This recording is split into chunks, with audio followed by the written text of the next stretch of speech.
There's a window opening. Economic crisis and a constitutional crisis coming to a head. We're going to be going through some shit. Look at history and acknowledge that things like this can happen, things like this have happened, things like this are happening right now.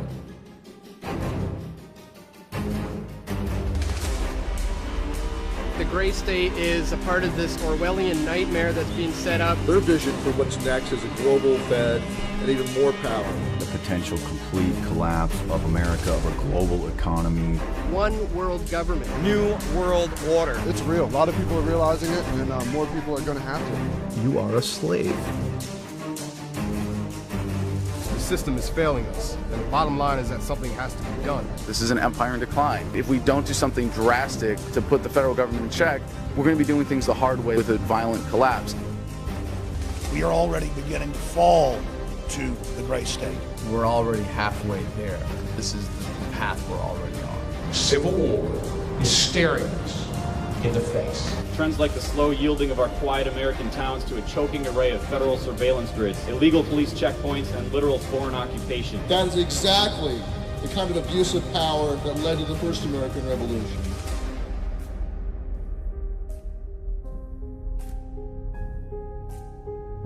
What is it that keeps it from happening in the United States? Is this the kind of world I want to live in?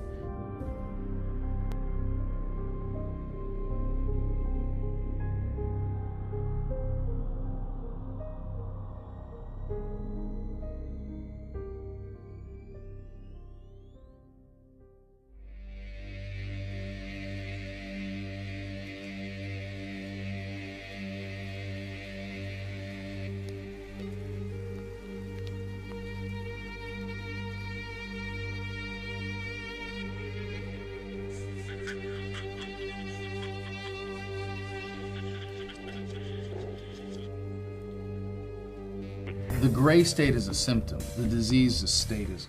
The morality that we expect ourselves to adhere to, the standards of behavior and conduct. Like when you were taught in kindergarten, don't hit and don't steal, it wasn't unless you're a cop or an IRS agent. You know, when you learned thou shalt not kill, it wasn't unless your dear leader gives you a gun and a badge and a one-way ticket to the other side of the world. Those were moral absolutes, but what we are doing now is institutionalizing them in government and creating this moral exception for people that have the socially granted monopoly on the initiation of force over a given geographical area by calling it government and pretending that it's good for us. The only thing that makes the government different from any other organization is the government has the ability to compel people to do things via force. You got to look at that whole idea that it's okay for us to do this, but not for you to do this. They want you to feel defeated, they want you to feel powerless, and that is how they basically get away with rape, theft, and murder. It's like massive Stockholm Syndrome. We see it every day. We see it in the news. We see it on headlines, but people still don't acknowledge it. We are already living in a world where government has become a detriment to human liberty by any measure. It's such an obvious level. We are already going into a scientifically designed Orwellian control system that is meant to use humans up like natural resources. The stripping of your rights, your liberties, your freedom, private property, even your free will. That is the gray state. And yes, it is real, and yes, it is here.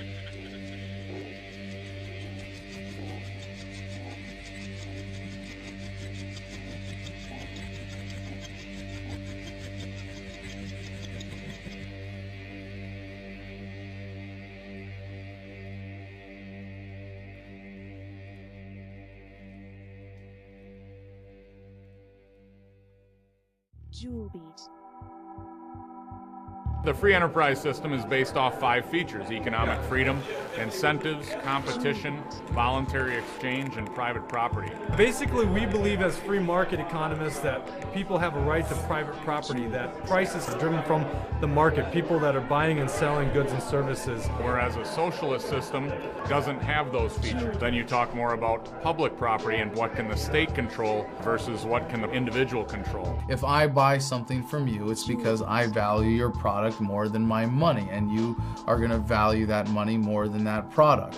And we both benefit. Anytime you introduce force into that equation in any form, you subtract from humanity's potential to reach that ideal of prosperity and progress. You can't force someone by law to buy something. Otherwise, voluntary exchange doesn't exist. You can see that with Obamacare, different mandates for consumers to purchase various goods and services. So that is a progression towards socialism. You're mandated to purchase certain items from the state. Individual people can do much better in bringing up an entire economic society by themselves and not being ordered to do certain things. Command economies, that sort of thing. That's why all command economies essentially fail. That's what they did in Europe. You couldn't keep the benefits of your own labor, your own hard work and sweat. It would be confiscated by some corporate entity that had control over the monetary system. We had a nation of producers. We had a nation of people who were free to innovate and create and then be allowed to reap the benefits of that creativity. If you invented the television set, the state's not going to come in and say, we're confiscating that from you for the public good. You were then allowed to market it. It generated wealth, savings of money. You had more and more local hardware stores competing against each other. When you have greater competition, you have reduction in prices. Obviously, the people who can provide the highest quality product, the lowest price, are going to win out. Those who cannot will fail. That's what a free market is. It's the freedom to succeed and fail. It's a simple fact of the superiority of using persuasion to get people to do what you want to do, as opposed to saying, well, I'm scared and I don't trust you and I'm going to just have someone with government put a gun to your head and do what I want you to do. When people give money to Bill Gates or Sam Walton, he's not taking it from them. They're getting something in return. They're getting a service. They're getting a product. There is an organization out there that does take the money from you, and that's the government. If you live in the United States and you work in the United States, you fall under our jurisdiction. Does that mean that everyone in North America is a slave to your company? I don't work for a company. You work for the IRS. Is everyone a slave to the IRS? I believe that I do have jurisdiction. I believe it is valid. I believe I do have those rights, yes. Okay, but you can't, by your own admission, answer a question regarding evidence to actually prove that there's jurisdiction. Right, just so you have faith. Answer those questions. So you have faith that you have jurisdiction. You don't have any actual evidence, and you're not qualified to determine if there is evidence to back that assertion up. Correct. Blind faith. That's really impressive when you're talking about other people's property and other people's lives. To have blind faith in a violent, aggressive system. You don't have a choice about whether or not you can do business with the government. If you don't want to use our services, that's fine, but you're still going to pay for those services. If you don't have kids, you're still going to pay for public school. If you're not sick, you're still going to pay for health care. And if you don't pay, we're going to send people with guns to take your money and take your house and take you. The feudal era, you had a feudal king or lord who would claim half of your crops in exchange for protection. And because the peasants didn't know any better, they could get away with that scam. Hey, give me $20 or I'll shoot you or I'll throw you in prison, which is, what taxes are. No one pays taxes because they want to. Taxes are collected at the barrel of a gun. All laws are enforced at the barrel of a gun. Now, the facade of statism has to include them throwing us a lot of bones. When a farmer will provide health care for his livestock in the same way that a government wants to keep the tax cows healthy and productive. They bribe us with our own money. They tax us, and then they take that money and they push it back out. What they hope we don't notice is they take that money from us in the first place. Without the income tax, America historically became the wealthiest country on earth because it goes back to the benefits of a savings-based economy where you're able to accumulate savings and you're not forced to turn it over to a governing authority to redistribute as it sees fit. If you have a business, you're supposed to file as your business expenses, your business accounts, nonprofits, everything else. But you as an individual, there's no law stating that you have to file taxes on your income.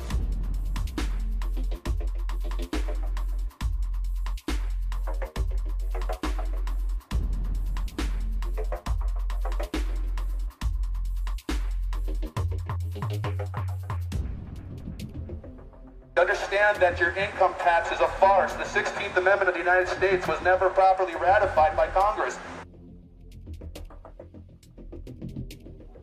People today believe that taxation is absolutely necessary. Like Winston Churchill said, it's the penalty for living in a civil society. This is not true. We lived without an income tax. New Hampshire today still exists without the income tax, and they're thriving. They're doing fine. You think it's moral to force people to follow your rules, and you think that's moral. You think it's moral to force people to do what you want and to pay you. And we don't believe it's moral to force people under threat to I disagree with the word force. Yeah, I disagree with the word force, but I think it's moral that you should have to pay your taxes, absolutely. So it's moral to force people to pay for services they may or may not want. Yes, it is moral to pay for things that you may or may not want. So by doing things voluntarily and not using aggressive force and asking questions, that to you is immoral. But the opposite of being involuntary, using aggressive force and not questioning, that's moral to you. One reason why the income tax is so detrimental, it's based on the assumption that the government owns everything, and they allow us to keep a certain percentage under their conditions. Which proves the point that even a 1% income tax is morally wrong because it sows the seeds of destruction.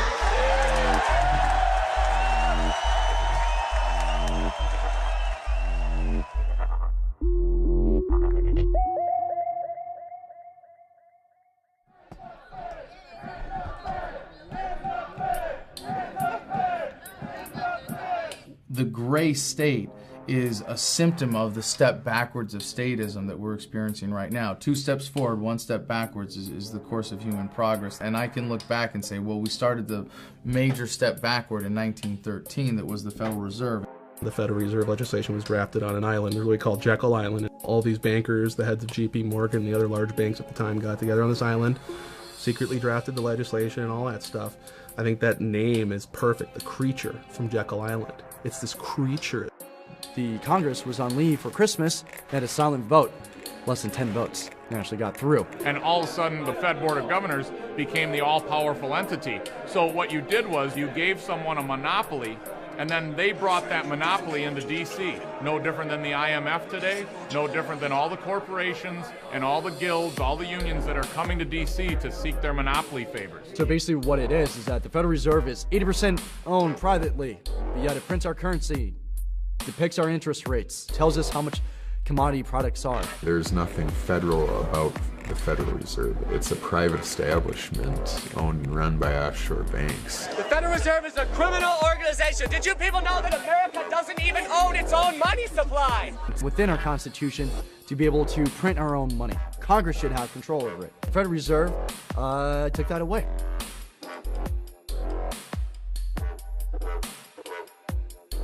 This private central authority is going to loan money to your government at interest, so they make money off that debt.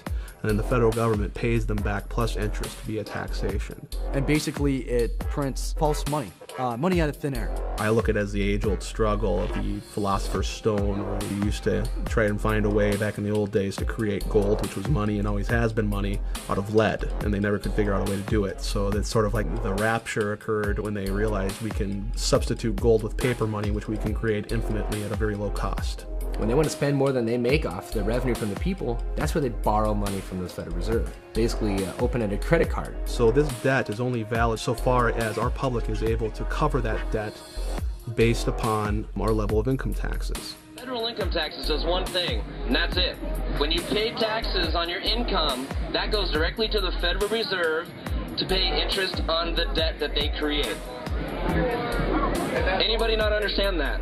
Anything they cannot pay for via taxation, they turn on the printing presses. At this point, it's analogous to a Mickey Mantle rookie baseball card. You give some governing authority the right to create photocopies of this, pass them off at the same thing. What's going to happen to the existing value of all other Mickey Mantle signed rookie cards in good condition? Well, they used to be rare, so they had value. Now they eliminated demand. They took us off the gold standard. They took us off the oil standard. Oil is now traded in euros and other currencies, so there's not as much incentive to invest in the United States. And now they're increasing the supply. So you have declining demand, and you have greater supply. Many a country has tried this in the past. It ends up badly. You can't just print money and say it's worth something. That's only going to work for so long. What gives our paper its value is its world reserve status. Every currency on earth is backed to some degree or some percentage by US dollars. What used to give that value was that it was backed by something else of value. In our case, we had the highest gold reserves of any country on earth. We had an agreement under Bretton Woods with Saudi Arabia and OPEC, you know, the oil and petroleum exporting nations of the world, that their oil would only be traded exclusively in US dollars. Every other country on earth had to buy US treasuries and convert their currency to US dollars to get oil, which every economy needs to function, of course. That was the key to our prosperity in the early days. It's an illusion, it's a mass delusion to say that a Northern Ireland pound has intrinsic value. It's only valuable if somebody takes it. And if you go try to spend that down in London, 9 times out of 10 people say, I don't want that. That's not real money. That's not a British pound. It's a symbolic representation of an exchange medium. That's the beauty of gold, silver, and other commodities. They don't lose their value. It just is what it is. It discourages moral hazard and unnecessary risk. If you couldn't afford it, you didn't buy it. This was not poverty, this was responsibility.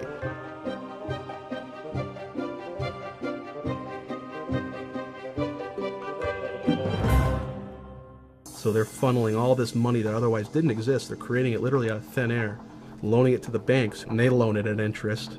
You go to a bank, you get a loan, they basically transfer that money out of thin air into your account, and it's a debt. But it came out of nowhere, so technically that's fraud.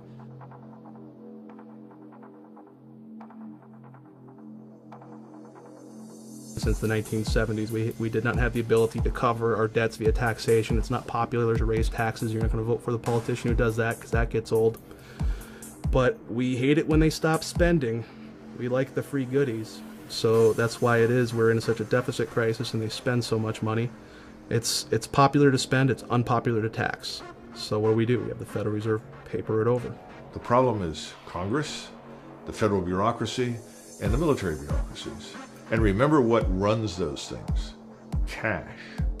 When you fly into Ronald Reagan National Airport, as you're getting ready to land, if you look towards the Washington Monument, you will see this enormous mountain of cash. The problem with that mountain of cash is it's a magnet for all the wrong people. Everybody in the Beltway exists to get their hands on some of that cash. It essentially creates a situation in which everyone is for sale. Again, to go back to the Mayor Amschel Rothschild quote, who was the founder of the Bank of England, granting control over a nation's currency. I care not who makes its laws. Now, they do not directly influence public opinion, the laws, or anything like that. They do so, however, indirectly, because they control the money, so they care not who makes the laws, because they can use that money, which they can create in perpetuity out of nothing, and give it to their preferred representatives in government and help shape the agenda. In every administration, there has been someone or multiple people associated to the Federal Reserve. Isn't that interesting? Why is that? People, when getting into office, can borrow money from the Federal Reserve directly for their political campaigns. They necessarily don't have to pay that money back out of their own savings or their own donations. They just leave that as national debt that the United States owes the Federal Reserve. The Federal Reserve is happy to create that debt because every dollar created, they get more interest paid back to them. Once they've taken this money from the Federal Reserve, it's like selling your soul to the devil. You don't really have a choice in which bills you pass or which ones you vote no or yes for. Listen, there isn't much altruism when you're flooded with cash. That is one very insidious way that the Federal Reserve impacts public policy. And they use, again, these various roundtable groups as a conduit to accomplish this indirectly. So it doesn't look like the Federal Reserve doing it. But that's ultimately what happens. How long have they been trying to do this? Forever. Bankers are like that. Yeah, if you let them do it. What you need is gutsy presidents, gutsy Congress people to prevent it. Obama's entire cabinet stems from the Federal Reserve. If you don't believe me, look it up. It's a win-win situation for government to spend. It's something that government's never going to be held accountable for. It's a way of free money for them.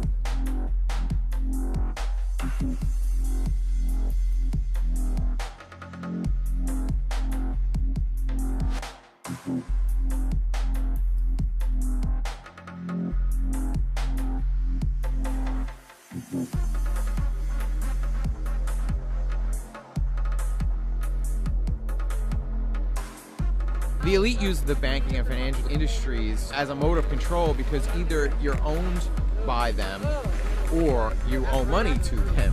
So either way, it's kind of like this leash of control around everybody. Today, if you create an invention, you're much less likely to run a company that employs people for very long, because you're going to have a very large bank or a very large corporate entity come in and simply buy your product.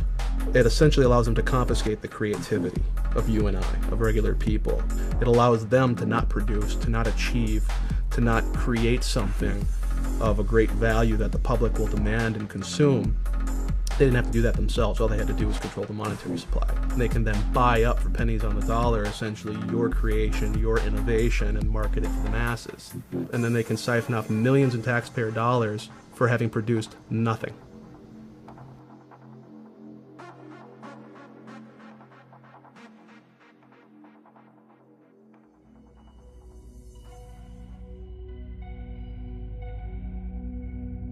As humans, we're designed to worry about the next tribe coming over and attacking our clan. And men are designed to look out towards the horizon and see threats. But we only see military threats or criminal threats or thugs. We have not been designed to see corporate threats where global corporations get their people into government, then the traders in government create new systems and sign government authority over to that. The conspiracy is one of human nature, and the moneyed powers using that moneyed influence to appeal to people's own based instincts and their own self-centeredness. You have to ultimately, in a free market, assume the risks and responsibilities associated with the freedom, again, to succeed and the freedom to fail. We don't have that. What you have today is a corporatocracy. You can essentially fail and you don't have to worry because you're going to get bailed out by the taxpayer. That's not a free market. We don't have a free market. We have intertwined corporate interests, right? We have the hydra of these corporations that are addicted to cheap money, free credit, created by a privately owned corporation that monopolizes the creation of money. So the Federal Reserve is going to create Mickey Mantle baseball cards ad nauseum and infinitum. They're going to just print them out to cover all these bad debts that went wrong when Goldman Sachs, Federal Reserve shareholder, decided to sell a whole bunch of these securitized mortgages thanks to the repeal of Glass-Steagall to foreign investors all over the world. That went bad and they knew would go bad. The fraud element comes in, they knew they were going to go bad. So the Federal Reserve creates moral hazard again for these large banks by saying, don't worry, we'll paper it over. We are in the midst of a serious financial crisis, and the federal government is responding with decisive action. Over 700 points. Apple shares are just getting hammered. We're down by between 3 and 4.5%. A national rescue plan. $85 billion deal. The worst economic crisis facing the United States. There are going to be ominous consequences. We're in the last days of this country surviving. Supply urgently needed money so banks and other financial institutions can avoid collapse and resume lending. We bailed out the guys that created this mess. And those are the last people that should be bailed out. These people shouldn't be granted a free pass. Not passing a bill now would cost these Americans much more later. There would have been a depression for the rich people. They would have gone bankrupt, and instead, they got the bailouts and we got the bankruptcy. People accepted it. People were like, yes, good. Well, at least we have jobs. At least the banks are okay, because that's where our money goes. And every time they manufacture a depression in the marketplace, they receive a bailout. Smaller competitors do not, so they can buy up the assets, again, the things of tangible, actual value from the productive people in the economy, and they're confiscating it on pennies on the dollar, because when you're liquidating in a Chapter 11 bankruptcy situation, you're going to take whatever you can get. Then Goldman Sachs, JP Morgan, Bank of America can swoop in, take control of all those assets. They didn't produce anything. They didn't make anyone's life better, but they're rolling in the dough, aren't they? The primary problems here is that there's an absolute unification of money and power and government, and you need to try, for the sake of sanity and liberty, to try and prize those things apart, because at the moment they are one. Is this triangle: corruption leads to secrecy and incompetence. It just breeds all this, and they just want to keep everything quiet. In the Roman period, they used to talk about bread and circuses as entertainment for quote-unquote the mob. Let's increase prosperity and standard of living. Everybody gets to drive a better car. Everybody gets to live in a nicer home. And what we really want people to do is go to the mall and shop and be entertained. They've been very successful in turning the body of the American population into sedated consumers. Well, you can only sedate the consumer so long. When the consumer runs out of his ability to consume, when he suddenly wakes up and recognizes that what he thought he had, he doesn't, the money he thought he had is gone, the wealth he was promised is vanished, that's when the game is up.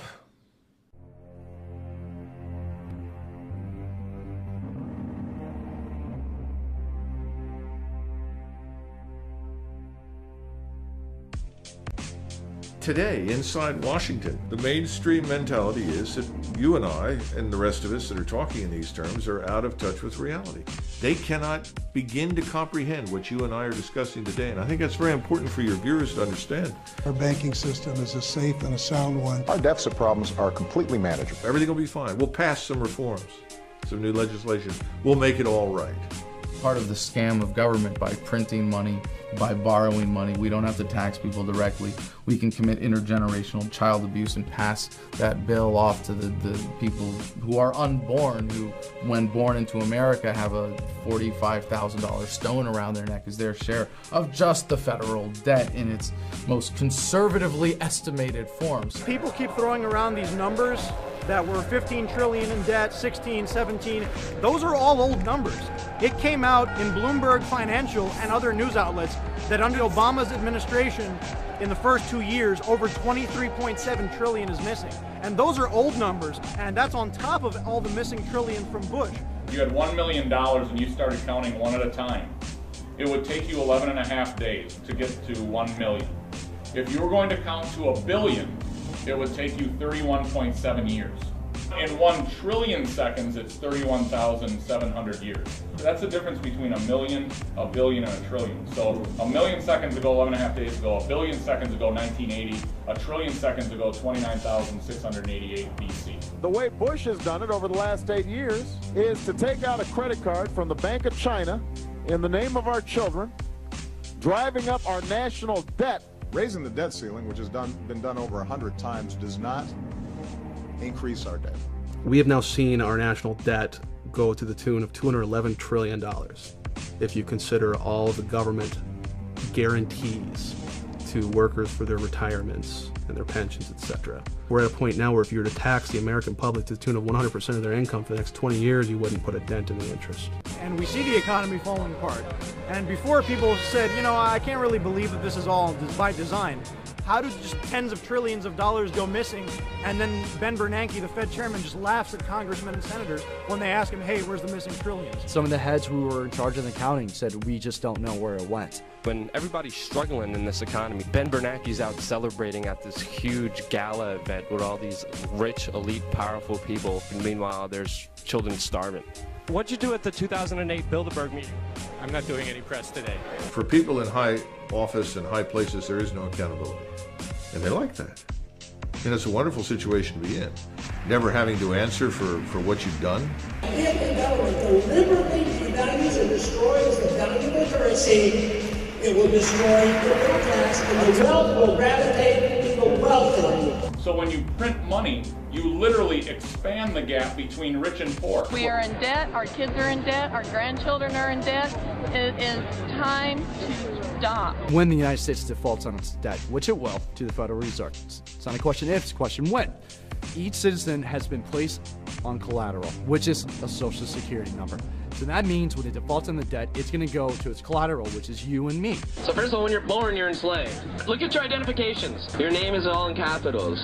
It means you're a corporation. That's your serial number. That's your ticket number. Everybody's given one of these when you were born.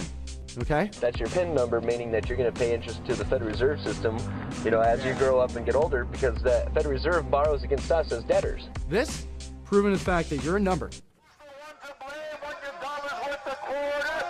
Politicians in the New World Order. Who's the one to blame when your euros worth a quarter? Bankers, politicians of the New World Order. And if I recall, back in 2009, I think it was, they said that people with incomes are a threat to their agenda. It seems to me that they want to make sure that the people don't have any money to fight back, just even the little crumbs. We have pulled this economy back from the brink.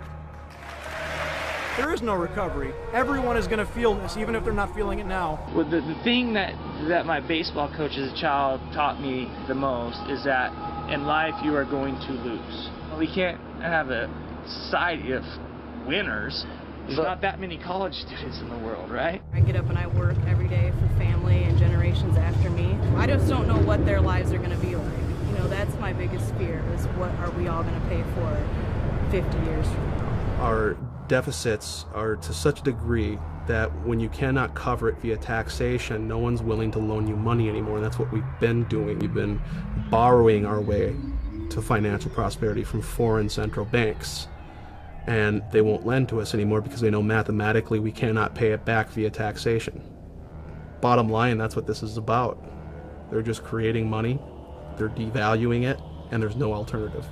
The direction we're going in right now is debt and dependency. You understand the principles of the debt super cycle. And eventually that super cycle comes to an end because you can only print and borrow so much money. You've seen the dot-com bubble, you've seen the housing bubble, and if you understand the Austrian school, we're already building that next bubble. The U.S. Treasury bond is the largest bubble out there, bigger than the credit card and the education bubble.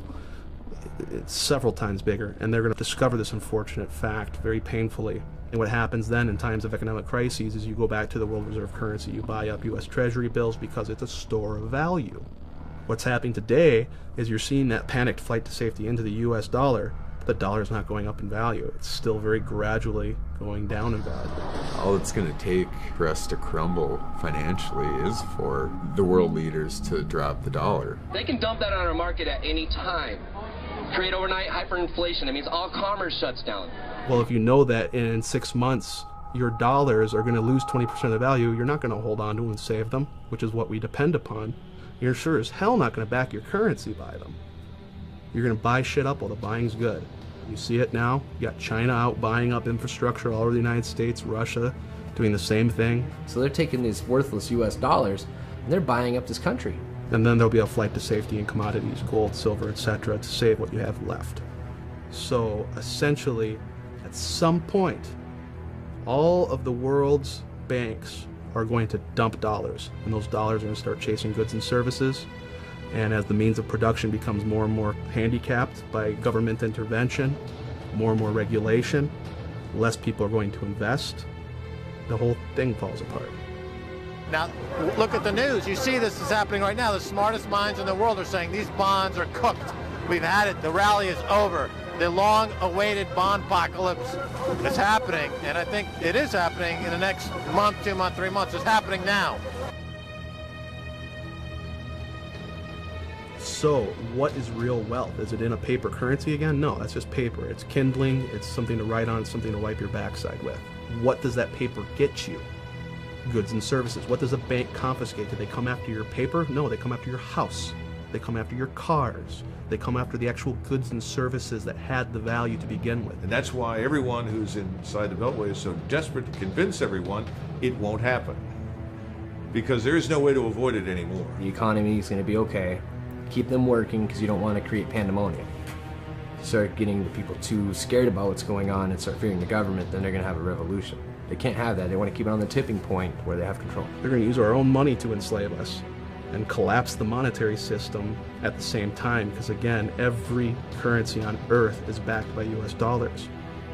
If there's nothing to replace it, you only have chaos. In June of 1929, Mr. Mellon, who was the Secretary of the Treasury, told the American people that they lived in an era of unbroken prosperity, that they had nothing to fear. At the same time, he was liquidating all of his investments in the market. He was putting everything into cash and gold. He wasn't alone. Mr. Geithner recently made the statement that our banks are solvent, that there is no issue. We have nothing to be concerned about. Nothing could be further from the truth.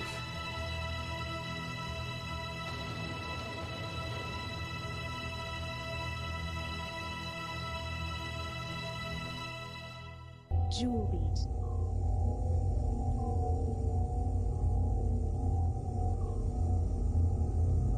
Jewel beat.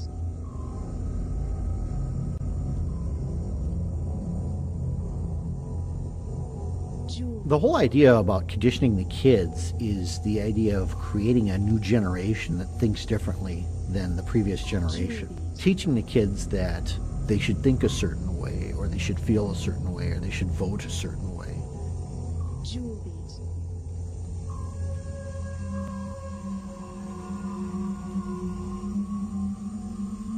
In the late 1800s, you have the emergence of psychology, the study of psychology, how people think and how people can specifically be manipulated.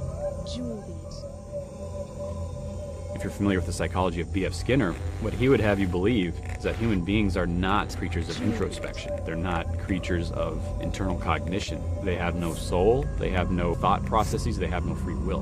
What they are animals to be trained. So you have Skinner's operant conditioning chamber, or the Skinner box, where he trains mice to perform for him based on a system of punishment and reward. Essentially what it does is it bypasses brain function and goes straight to an animal training method. You create a problem, offer a solution that drives them toward a pre-designed response. This is called the Hegelian dialectic.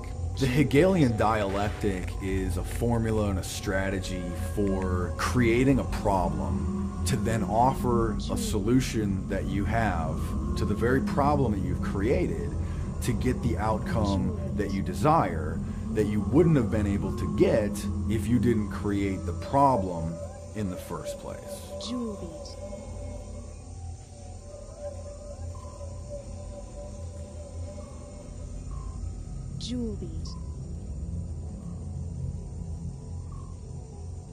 The Hegelian social theory was adopted by Lenin, by Marx, and it was applied politically in the form of communism and socialism. The German psychologist Wilhelm Wundt, he is the first one to apply it to education. For 85% of the American population, what is school supposed to do? Provide a path to employment and good citizenship.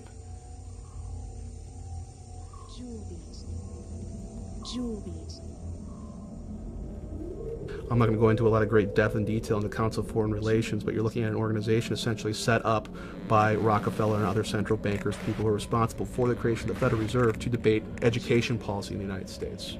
It used to be that education was run by the states. Today you have funding and financing taking place with the federal government, whereby if public schooling systems don't do what they want, they get their funding cut. The Reese Foundation, the Ford Foundation, the Carnegie Foundation, and the Rockefeller Foundation, all these major foundations that can actually give American taxpayer subsidized grants to individuals who do things according to their criteria. A tax credit is when you get to keep your money because of some reason.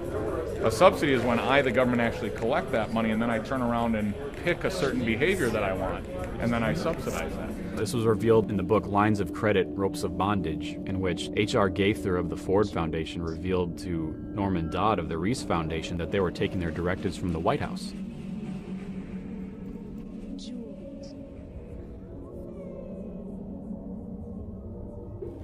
The American education system is a combination of Hegelian social theory and experimental psychology. They destroy things like competition between students, because if they tell you there's no competition, there's no reason to exceed. There's no reason to excel. There's no incentive for upward mobility. There's animal training for the workforce. So you have to attack the families. You have to say parents aren't fit to be parents. So the state has to come in and control that. And then you have to control what the children are eating, what they're being fed, what they're being taught, what they're watching.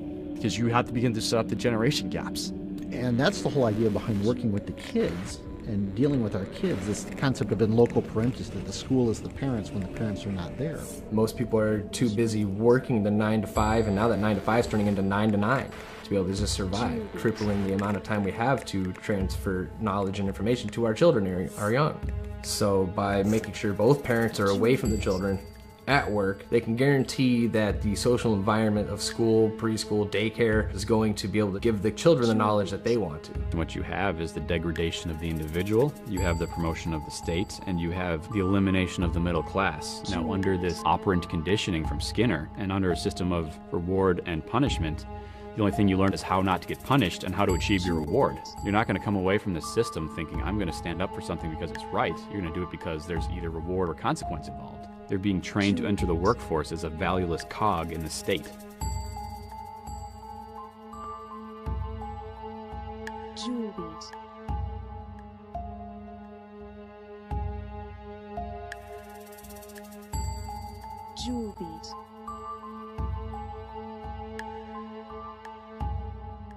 I'm a product of the public school system, and nobody ever taught me anything. I mean, I think we read the Declaration of Independence in the 5th grade, possibly. But I think the school systems are designed to keep people uninformed and to not understand the scope of their rights and where they come from. I think the powers that be would ultimately love everyone to believe that their rights come from the state. It takes about 20 years for this sort of system of thought to instill itself in a generation, unchecked by traditional values. What you see is the same system employed by Stalin. And basically this is being done in America right now.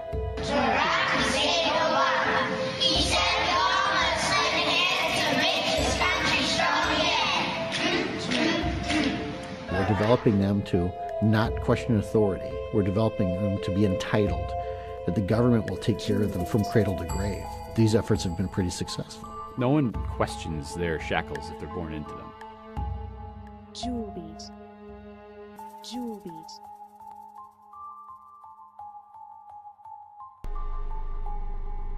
We have whole generations of kids that are being raised to not think like free people, to think like slaves, to think like they don't have self-determination. The state's goal is to get your children to turn against you in the name of the state, and that's where we are shifting now. We are shifting from an individualistic paradigm to groupthink. They want to be led. They want to be sheep. They want to be part of the masses. Critical reasoning, critical thought, individualism. I mean, those are huge concepts. I mean, they're universal concepts, but to be able to control the masses, you have to get rid of that. Because if you don't, you can't control those people. It's the alleviation of personal responsibility because the experts are in control. Let them handle it.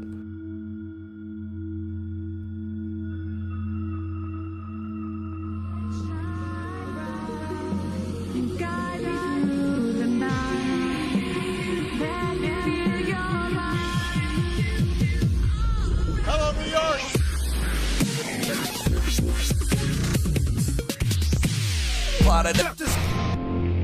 I love USA! USA! Political parties shouldn't exist. We ought to be voting for a candidate based upon principles, character, things like that. It keeps us from being able to fight over party lines. You look today, you have party platforms. These are things that we all have to agree on. And if not, you are not a part of this party. Well, look at Ron Paul right now. He's against taxation. Well, a lot of people in the GOP, we like that. But he's against the wars. Well, you must be one of those Democrats then. The old saying, divide and conquer. So they try to just divide people into two different groups so that you can't unify. It's easier to manage a population when you have two primary belief systems. You're either A or you're B. These people are conditioned to think a certain way and support a certain team. You know, they pick their winning team, whether it's Democrat or Republican, and then that's their guy.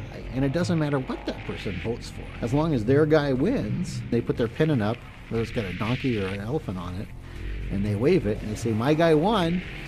Things are going to be different. It's so much easier to lie to the masses when the masses aren't involved. There's no better way to discourage the masses from getting involved than by creating convoluted, controlled dialogue based upon party platforms versus individual principle. They'll say out of one corner of their mouth that they want you to vote, they want you to participate, and then we notice statistically that there's less participation today than there ever has been. And that's exactly the way they want it. It's all theater, it's just political theater. We go from rule based on constitutional law to rule based on a cult of personality. Well, he might be wrong, but he's my president, so I'm going to stand with him. That's a very dangerous mode of thinking. Do you support freedom and the American Constitution, or do you support this person? We've all seen where that led in Cambodia and Russia and Germany.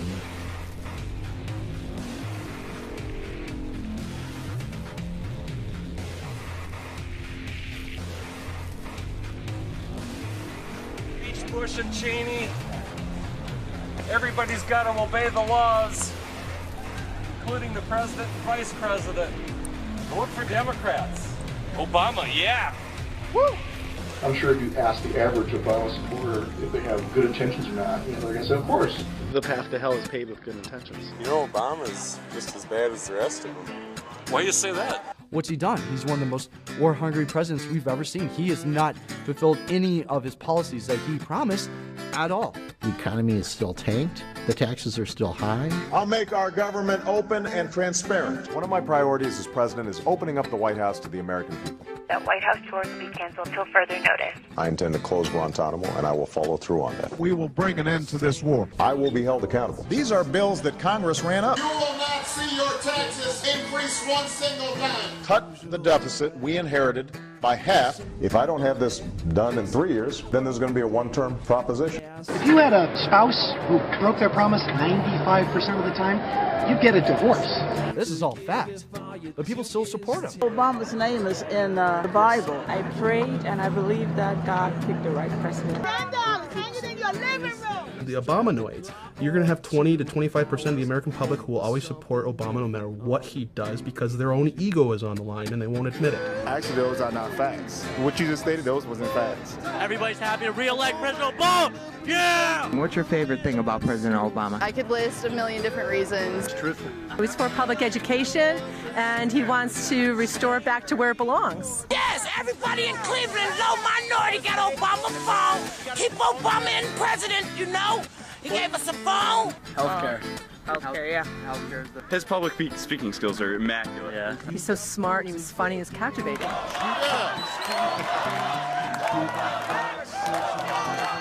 He understands where we come from as individuals. He's definitely for the people. Obama is my boy, man. He just knows what to do. Love Obama.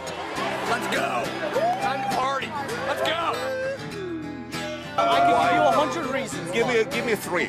Three main reasons. First of all, Obama is ensuring that And the American people have been complacent over the last several decades. They've enjoyed unparalleled prosperity. And let's face it, the average American on the street, he's not interested in what's happening in Kuwait. He could care less about Libya or something else. And so if you tell him, well, listen, we're bombing for democracy, goodness, freedom, human rights, so he said, okay, it doesn't affect him. He doesn't have to go. Children don't have to go. There doesn't appear to be any risk to him. Now that's changing. He's done everything Bush did, but more.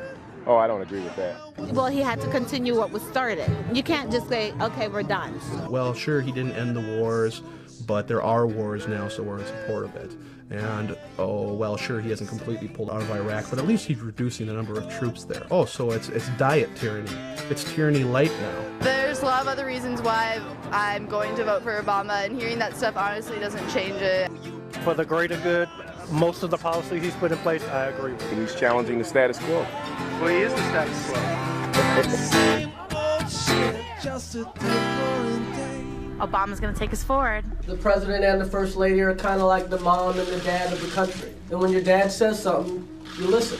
I pledge to be a servant to our president and all mankind. Because together we can, together we are, and I know together people who have destroyed relationships with their families when they realize that their neocon uncle and their liberal cousin weren't just well-intentioned, that they were creating a justification for coercive government in ideology, that they were externalizing their own desires to control others, and that was reflected in those relationships. It always is. I mean, no evil person or evil group of people are ever acknowledging that what they're doing is evil. I want nonviolence. Yes, I want so universal do I. nonviolence. No, you don't. You're an Obama supporter. Do you think he wants to go kill people with drone strikes? Well, then that's why what he wants to do? He orders it done, so I would assume. All right, so. you're out of your mind. People are aware of the truth. People choose not to accept the truth. There's a difference with this. People who are completely unaware of the truth, those are becoming few. It's self-deception. How can you be honest in a political debate or any other contest if you're deceiving yourself first? The people who will, just do what the party wants and do what they're told and vote the way they're told, and they just keep voting for the machine. After a certain point, there's no more deniability. They can't say, oh, I didn't know, or I didn't understand.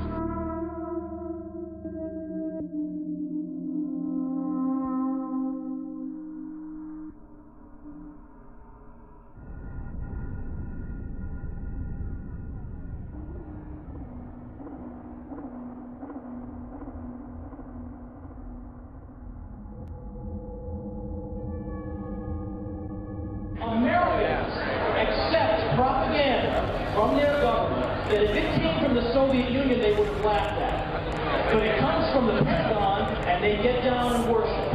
They go around looking for ways to defend the propaganda.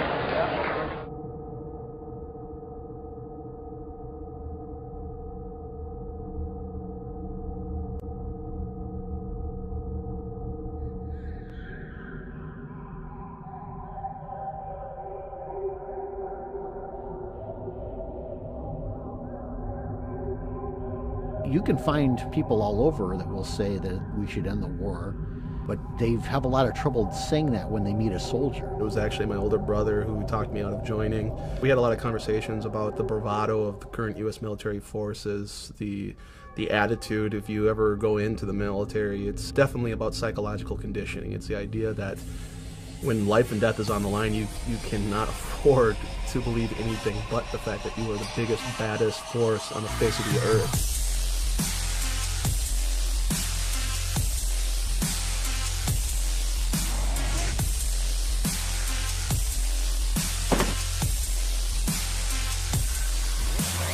It's like they say, you know, yeah, I walk through the valley, the shadow of death, I shall fear no evil, because I'm the meanest motherfucker in the valley.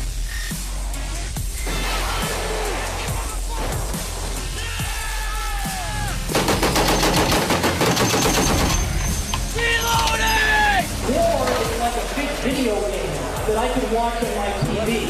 And isn't it cool to see all the U.S. flags all over the foreign country, showing how the occupation is proceeding? They want you to believe that patriotism means that you support everything the government wants. If you don't support it, you don't support the troops.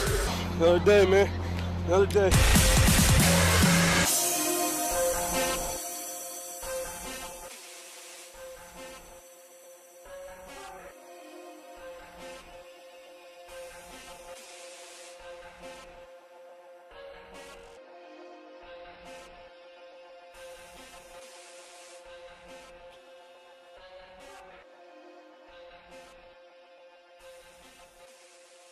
So we condition them, and we convince them that their cause is just, and that their enemy is subhuman and not worthy of living. And the American people honestly play a role in that. They come back, and the reception they receive is just astounding.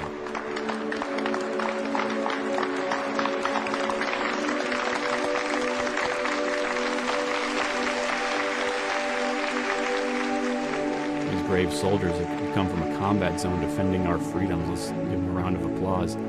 Who wouldn't buy into that, really? Thank you for serving our country, and God bless you. USAA auto insurance is often handed down from generation to generation. I'm given tax breaks for being a veteran. I'm given discounts on my car insurance. I can go to the commissary, tax-free groceries. I get all the benefits I could ever want in the military. Why would I question that? We have soldiers who are coming home, they look at all this, and they say, well, it seems like that was wrong, but how could I admit that that was wrong because I was a part of it? You'll never know what we go through for your freedoms, but at no point does anyone question how are they defending our freedoms by invading a foreign country. Well, you didn't serve, you don't know. Well, then what happens when a guy like Jesse Ventura, who not only served, but served in the SEALs, he comes out and he speaks and he says the same thing. Oh, he served, but. There is no but. He served. He knows. He's been there. I was over in the Persian Gulf getting ready to liberate Kuwait, which is a kingdom, a dictatorship, and here I am liberating their oil assets from Iraq. I thought I was doing the right thing, too. And it's really hard to look back on that and say, hey, that military conflict that I was in, that my friends died in, that I got shot at in, I have nightmares about, I guess that really should have never happened. And unfortunately, the media has worked tirelessly to ensure that this truth doesn't reach the American people.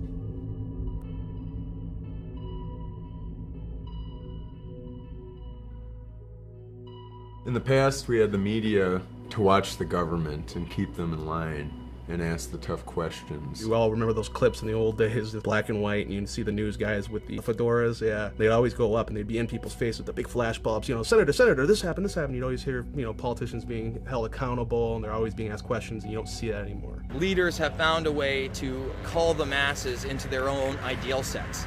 And whether that's through bread and circus, such as the Roman Empire, or today through the mainstream media, they get to decide that, yes, you're going to be obsessed with American Idol for over a decade, and when that starts to wane, we'll come up with Dancing with the Stars, and let's really be concerned about who wins the Super Bowl. 3 keys to power are banking, the media, and politics. If you own the banks, you can buy the media, you can buy the politicians. If you own the media, you can control what people see, what people think, you can largely shape the culture, you can create and shape people's fears, people's desires, the perceptions that they have of events. In high definition.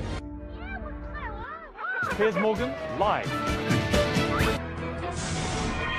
This is an ABC News. In 1975, there was a Senate investigation committee called the Church Hearings, which actually uncovered that the CIA was paying, under the table, mainstream media outlets $250 million a year to act as gatekeepers and propagandists. In today's terms, that's $1 billion a year. Of course, they say they don't do that anymore, but it's foolish to think that they don't. Why do you think the top story is the top story on all major networks? Carl Cameron, you know, he'll tell you straight up, I can't answer anything unless it comes from my editors. I can't unless I've got it approved from media relations. I can only talk in front of my own camera. Geraldo, will you talk about Building 7? Talk about Building 7, help educate the public. If you get video of Sarah Palin or get a soundbite from her, bring that back to us. You can hold the Ron Paul stuff. We single out something that the media likes to talk about, such as the Trayvon Martin issue. Could have been me. But we don't talk about the much more serious events that are already well underway. When was the last time you saw images of caskets coming out of airplanes? You never do. So that's never in the mind frame. It's this happened now, Paris Hilton fucked somebody else. Let's spend 2 weeks on that. You can't say that this isn't newsworthy. Obviously, there is a blackout in effect. The mainstream media, though, wants to stay in business. And if they suddenly discover that the people listening to them don't want that message, they're not interested in listening to it, they'll change their tune. A lot of them are doing solid investigative journalism. Watergate, people were held accountable. People were fired. People were demoted. People were dealt with. There were prison sentences handed out. At least there was the illusion of some kind of accountability back then. The Obama administration was caught red-handed supplying weapons to the Mexican cartel. Why? Because the CIA wants a certain cartel wiped out, protecting their own drug interests. What happened? Nothing. The American citizenry now, like you've said, Fast and the Furious, they've done a great job. We just don't give a shit. First of all, I think that they shouldn't give us too much information, because anything that you and I can watch on television, our enemies can watch. Really, it's better to not say too much. Don't worry about it. You know, go back to sleep. It's amazing. The mainstream media can actually do its job, and it doesn't matter. The American public is now in a state of apathy, almost a state of numbness. And that's what I see, is like this is an entire country of people who are turning against the truth.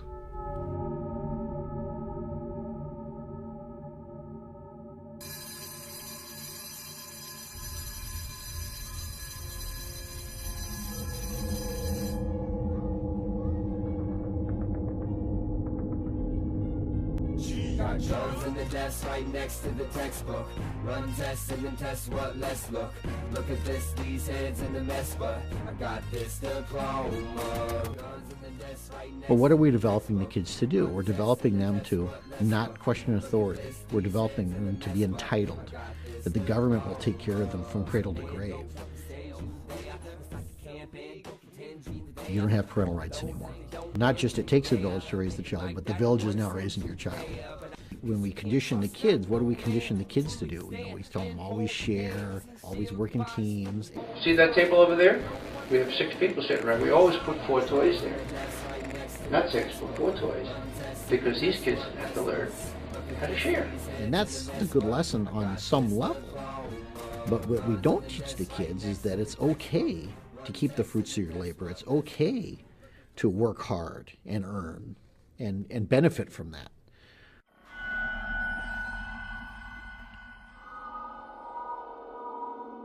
Julies.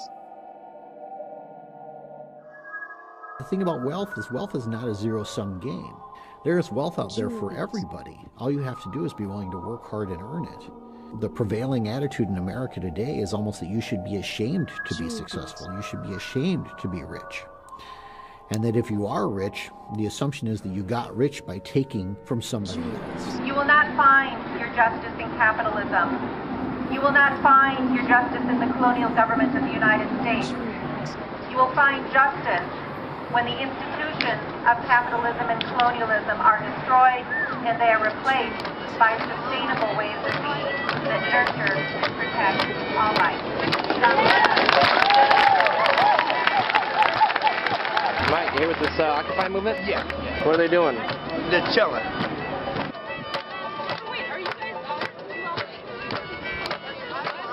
Capitalism is people with a lot of capital who want to make profit. I don't have to look it up. I know it. The rich, they keep getting richer. The poor man, he stays poor. The rich man, he does.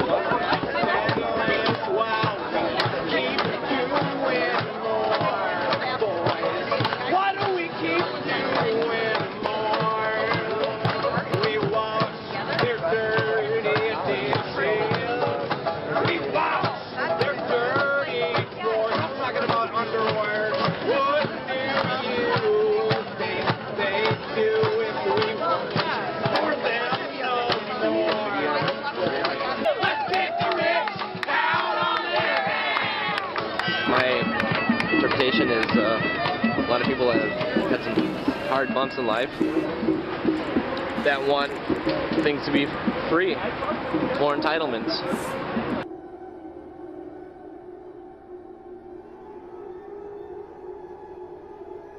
What people are calling for in Occupy Wall Street is like, well, goddamn it, government, you need to do something. This is why we're losing all of our rights to too many people that are being dependent upon the system.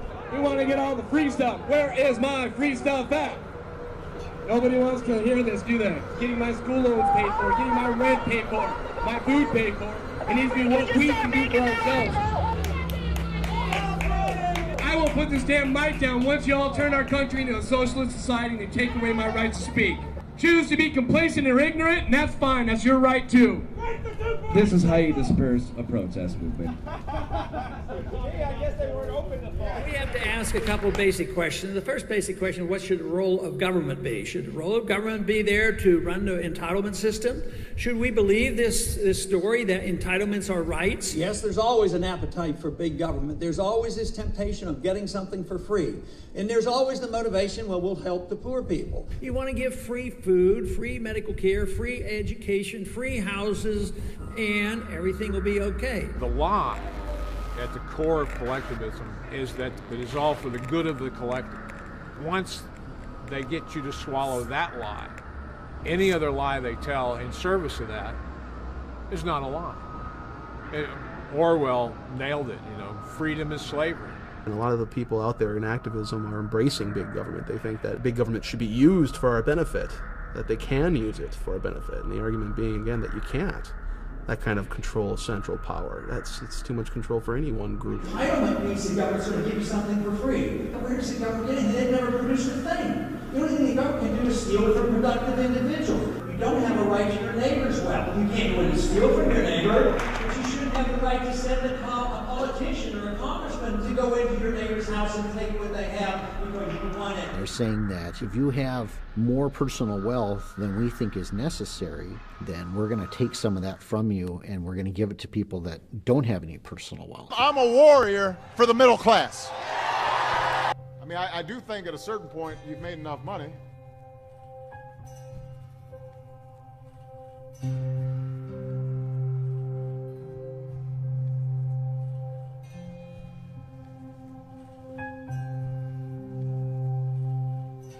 Those who grab the moral high ground and say that we're going to take care of the poor, what do? Welfareism and inflationism and socialism, they produce the poor. It's not in the best interest of the people that run welfare programs to get people off welfare. Their funding is based on the number of clients that they have. Well, if they get a client off welfare, they get a client a job, then they lose that client, they lose that client's money. Because you've got to remember, it's a skimming game. For every dollar that it goes to a person on welfare, $10 is used to support that system. All these entitlement programs, they'll go on forever if you let them, because they will encourage people to become entitled.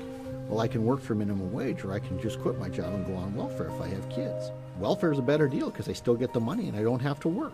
War on poverty? Are you kidding me? 47 years ago. And now we have 47 million Americans on food stamps in this country. So for 47 years we fought this war, bankrupted ourselves, and now what? We have cultivated this large underclass that has made itself dependent upon government, and government has encouraged that. The ruling elite love to create a nanny state because then you'll go along with their plan. You're not going to bite the hand that feeds you. And then the people who are getting the entitlement, well, what are they going to do? Well, they're going to vote for the people that continue the entitlement. We're saying to these people, well, you can't support yourself, so we'll just support you. But you got to support us when the time comes. We have historically been a bottom-up society. We're not a top-down society.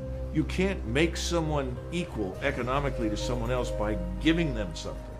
Are you going to hear Mr. Obama talk in those terms? No, Mr. Obama says everyone gets everything for nothing in perpetuity. Don't worry, we'll print money. Don't worry, we'll do whatever is required. You can all be permanently dependent upon us, and that's a good thing. Honestly, it's almost like slavery. There's no personal freedom without economic freedom. If you don't have the means to earn money to support yourself, then you're going to be dependent on the government for food, for clothing, for shelter, for everything you need to stay alive. Because after all, look up the definition of the dictionary of slavery. It's ultimately boiled down to one word: dependence. If you are dependent upon anything other than yourself to provide for yourself, you are a slave. I won't have to worry about putting gas in my car. I won't have to worry about paying my mortgage. You know, if I help him, he's going to help me. The idea of self-reliance is gone. The idea of independence and individual freedom, the respect for private property, all of these things is gone. No. We can confiscate wealth from people that create it and give it to those who have none, and that will fix things. We've transferred $16 trillion in wealth since 1965 to the so-called underclass. The only thing the underclass has done is get bigger. They want that cradle-to-grave care from the government, and they want the government to use force and violence against people who are opposed to it. Well, I obviously believe that my ideas are persuasive enough and beneficial enough to society that people should subscribe to them, but frankly, some people don't, and yet... And at the end of the day, you'll use force against those people. I believe that it's the role of the government to use force. So you won't do it yourself, you'll hire someone else to do it, basically. That's what a government is. The reasons people do violence, if you look at the psychological underpinning, it's fear, insecurity, and the desire to survive. So we turn to violence when we're not secure in those things, when we're not secure in our own sense of selves and our own ability to thrive. That's why government propaganda is always fear-based. It's difficult for me to think that if we lose our economic freedoms, we become dependent on the government for our basic needs. The next step is we lose our personal freedoms, because then starvation becomes a weapon. Now, if the food stops, if the free services stop, and I think that could easily happen, because I think this whole giant federal edifice could go under, then you're going to have problems in many of these urban areas. In fact, we've already got them in the form of these flash mobs. We see gang members who are committing welfare fraud, and they are killing middle-class people who work for a living and pay taxes. So these folks, they're not going to support this welfare state, but the people who do support the welfare state, well, they're going to go and kill their political opponents. We're already seeing this violence. This has already begun. It's just not covered in the media. We don't talk about it. We had an example, a beautiful example of minimal power in our government, and then we had maximum productivity and maximum wealth. But today we think too much of the wealth and believe that government provides this, rather than understanding that wealth and prosperity comes from freedom and productivity and not from the government. When we had a freer market and sounder money and limited government, the middle class in this country was the largest middle class in the history of the world, and it was the wealthiest middle class in the world. Madison said it very well. The purpose of government is to protect the unequal distribution of wealth. Mr. Obama wants to destroy that unequal distribution forcibly. Personal responsibility, self-sufficiency, independence, all these things. You can't have that without recognized individualism. Individualism is now being demonized. You're selfish if you're an individual. You need to be thinking about the whole, the needs of the whole. Well, of course we do. We all do. And we discussed 250 plus years ago that the best way to go about this is by securing individual rights. But you can use the needs of the whole as justification for all manner of tyranny. If you're looking for a leader, you're going to get a master, and you fucking deserve one. The most ancient divide in politics remains to this day the fundamental divide. The legalists, as they were called, and they were chiefly the people in the governing class, just as they are today, and we would call them totalitarian, who believe that every aspect of our lives should be dictated and ruled and pushed around by government. Instead of a political continuum being a line from left to right, it was really a circle. And that all political systems had to be judged by the amount of bodies that they stacked up. At the bottom of the circle, cheek by jowl, was communism, Nazism. Moving up the scale, you had socialism, fascism, all of the various collectivisms that subordinate the individual. And at the top was the constitutional republic of the United States. Free men, free markets, rule of law, ordered liberty. What the Chinese used to call the Confucians, the libertarians, the live and let live brigade, the free marketeers, the small government men, the small tax. Us. This is a country of individuals. What sets us apart from Western Europe around the time of the founding of this nation is that you already had socialism already in Europe. It just had different names. You know, whether you call it socialism, communism, monarchy, the end result is the same. A small oligarchy of people are in control. 90+% of the masses are out of control. Our country is hijacked by a bunch of cretins and draconian legislatures who have grown complacent and comfortable as they receive from us the best health care in the world for free, six-figure salaries, the best business connections that corruption can buy. Our government's supposed to be, well, first of all, transparent, but also should be doing our will. They're just our representatives. They don't respect the Constitution, nor do they respect the will of the people, nor do they respect, the principle of the sovereigns, knowing what they're doing. So they presume that they're somehow, the appointed elite. They believe they were born with spurs on their feet, and the rest of us were born with saddles on our backs to be ridden. This is the attitude they have. It's really kind of modern royalty. It's perfectly expressed in, we are the board. You will surrender to us. They presume up front that they have the right to direct you because of this larger idea that, oh, by the way, only serves their interest. That's the big lie of collectivism, because it isn't even about collective. It's about personal power of the people who direct the collective. They hate the idea that ordinary smelly people should be allowed to have a say, when government should, in their view, be in the hands of the great and the good who deserve to exercise it. A new aristocracy of blackguards.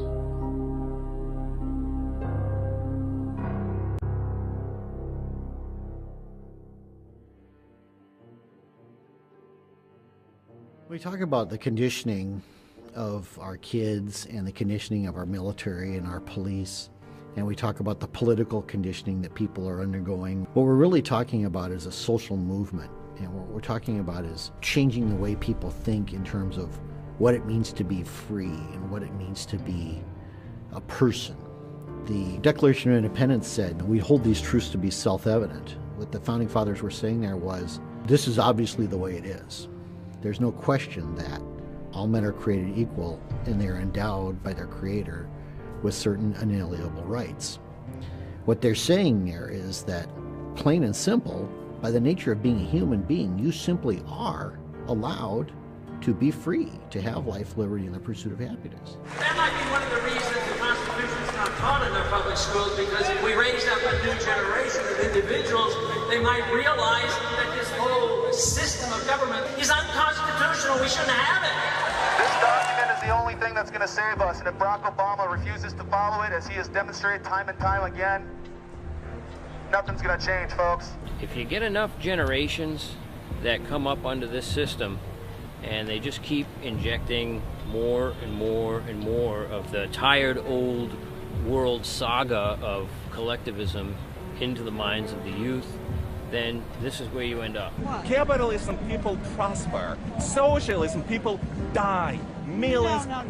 You know, lady, I was born in USSR. I lived there for 29 years. Really? Millions of people dead, and this is one of the mass murderers. Murdering people left and right. Really?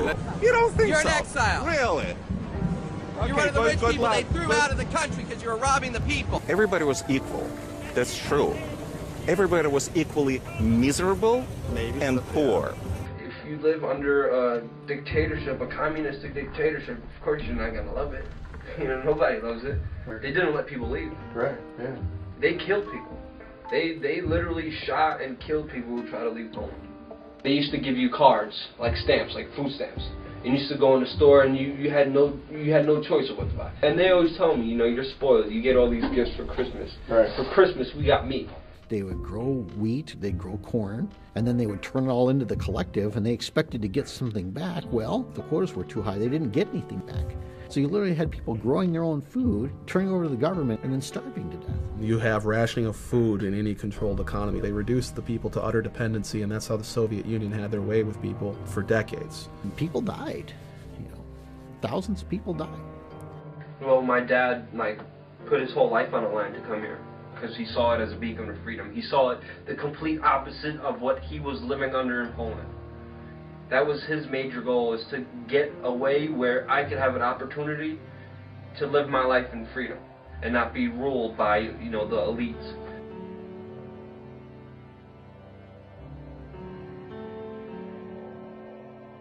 I grew disaffected from communism, first because of the revelations of the killing fields in Southeast Asia. I had cheered when Vietnam and Cambodia and Laos fell. Then the revelations started coming out about massacres of innocents. This is evil. This is evil as the Nazis.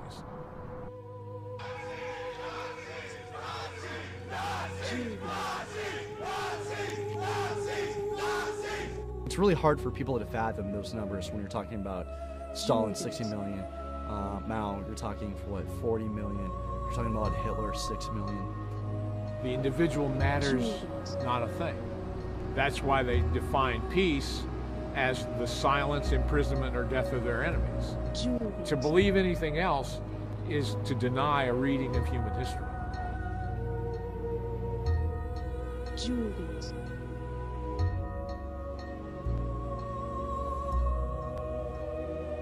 After the revolution, all these guys who helped the revolution wound up being victims of Stalin, and because they had torn down any protections of the individual, they were gone. So if you're a hard right-winger, if you're a hard left-winger, if you've participated in the Hegelian dialectic, you've served your purpose. You're what they call the useful idiot. They don't care about you once you have fulfilled your role for them.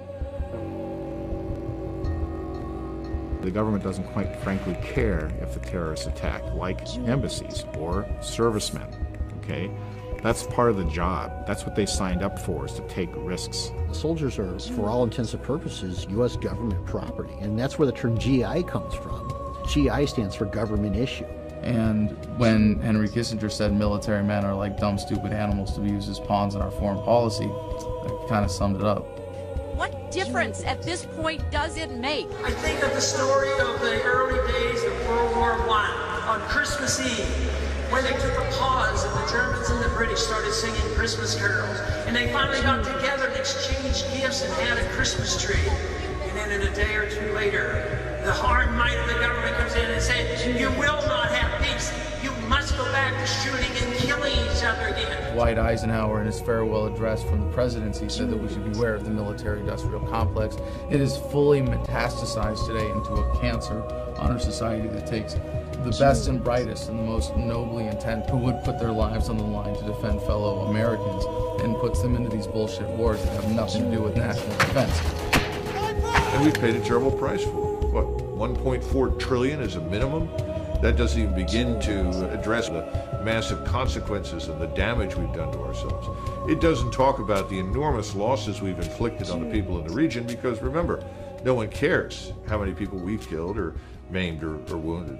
We've lost close to 9,000 Americans in this period of time, 44,000 severe injuries. We have hundreds of thousands of veterans today begging and pleading for help. They say Osama bin Laden killed, thousands of people on 9/11, and he has paid for that. He's dead. His organization is scattered to the four winds, but we're still in Afghanistan. First, it was links to weapons of mass destruction, and then links to Al-Qaeda, and he helped fund the terrorists of 9/11. So that's justifying killing a million civilians to where parts of Iraq you can't even live in?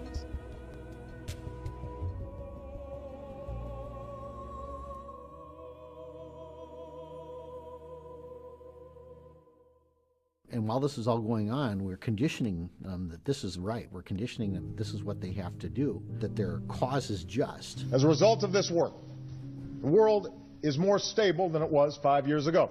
Apparently it's morally okay to launch a war on the most absurd, transparent pretext, kill maybe 1 million people, displace 4 million people, and this is mainstream. That's a mainstream position. People forget that when you hear these numbers, you can't possibly conceive that millions have been killed in the war in Iraq, for example, because we're such a compassionate military force. People forgetting that the statistics don't always account for the birth defects and miscarriages. Depleted uranium is essentially an industrial waste byproduct, and what better way to make money of something you don't have to worry about spending money on disposing of safely, right, than to turn it into a weapon. This is a very dense material, a very dense compound, great for anti-armor. Problem is, it leaves thousands of years worth of radioactivity behind. And if you look at children that are being born in Iraqi Kurdistan in particular, where they use a lot of depleted uranium, but they're using a lot everywhere anyway, you've got massive deformities, gigantism, and other things. Higher rates of cancer, leukemia, and infant mortality were found here than in Hiroshima and Nagasaki.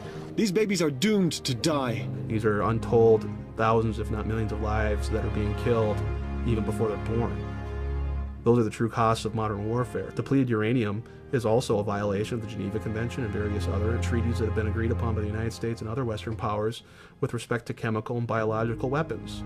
Hell, we're in Iraq for WMDs, and we're using WMDs against these people. You don't hear about our weapons of mass destruction, do you? You know who pays for that? You do. Your taxpayer dollars.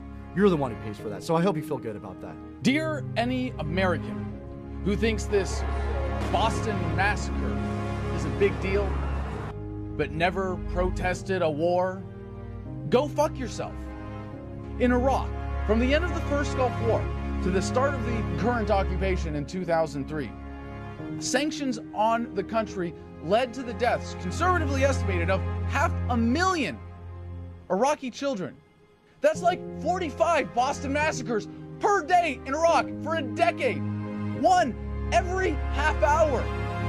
And they're not being blown up in explosions. No, these are the ones dying slowly, painfully, starving to death. Did you cry over that? Did you protest? Did you do anything to voice any opposition to what Madeleine Albright, then Secretary of State, called acceptable collateral damage?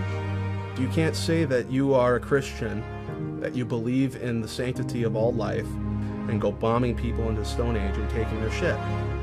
That's immoral. You can't have it both ways and then say, oh, but I'm going to oppose abortion. You either are or you are not. I can respect someone a whole lot more like a Zbigniew Brzezinski or Henry Kissinger who just outright says it. Just outright says, we're going to take it because we fucking can. And if you oppose that, try and stop us. At least we know where they stand. But with the common American, you want to have it both ways. We are dropping bombs on crowded cities at night where old people and children are sleeping. And we're watching it on CNN.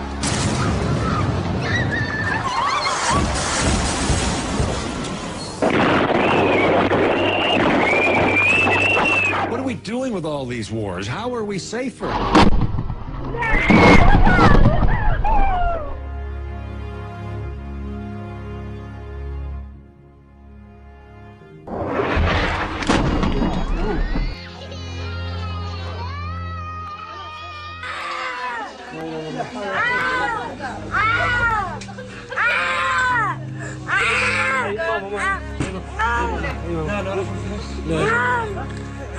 This is a product of the emotionally stunted state that Americans have been lulled into. To be told when to cry, when to care, when to mourn, when to shut up and go along with the plan and keep paying your taxes. We are creating enemies with this foreign policy faster than we can kill them. And I can tell you that from my personal experience in Fallujah that backs that assertion up. They don't hate us because we're free. They hate us because we're myopic, patriotic idiots who allow ourselves to be so emotionally manipulated that when something like this happens, the result is more brown people on the other side of the planet die. We made good progress, and we'll continue to work together to achieve freedom and peace. People don't care because they choose not to. It's that simple. Either you do care or you don't fucking care. They look at those people as inferior people, for God's sakes. Because that's them, it's not we, it's them. But them and we belong to the same people. That is the human freaking race here. I have heard more times out of people, well, you know what? It doesn't affect me directly, so I don't fucking care. And they'll go, is that wrong? If you consider yourself to be a moral person, you have to be opposed to this. If you do not care about morality, well, at least you're being honest. But I think we've got a nation, an entire nation of sheep doing everything they can to avoid that level of moral responsibility. Now, Mr. McGovern, what is your problem? I'm sorry? He says, look, he says, don't you think it's worth 3 or 4 killed to secure the oil supplies that we need? I said, well, suppose one of those 4 killed this week was your son. He said, it wouldn't be my son. And it wouldn't be his son. Our enemies are not 7,000 miles from home. They sit in boardrooms. They are the millionaires and billionaires who control this planet, and we've had enough of it. The state has us thinking that it is us. Should we invade Iran? Or should we starve them? How dare they say we? It's them. Human beings die. They don't need to die. Fuck, man, give them a chance. We're an incredibly gifted, creative race, just not given the opportunity because we've been suppressed through tyranny. I will not be a part of that anymore. These medals don't mean anything to me, and they can have them back. And I choose human life over war, militarism, and imperialism. You are deluded, and your delusion is dangerous, and it is getting people killed. And your attitude, your tribalism, your personal identity, because you choose you want to be an American before you want to be a human being, it's disgusting. Sorry to all of you. Fucking sorry. Yeah, you're right, I didn't serve. You're the one serving. And it's your children who are going to look up to you and think that you're the greatest people in the whole world. Do you want a better life for your children, or do you want perpetual warfare? I really see this as sort of a moral decline of the United States of America. The idea that the ends justify the means. We need your oil, so we have every right to take it because we're bigger and stronger than you. That's what they do.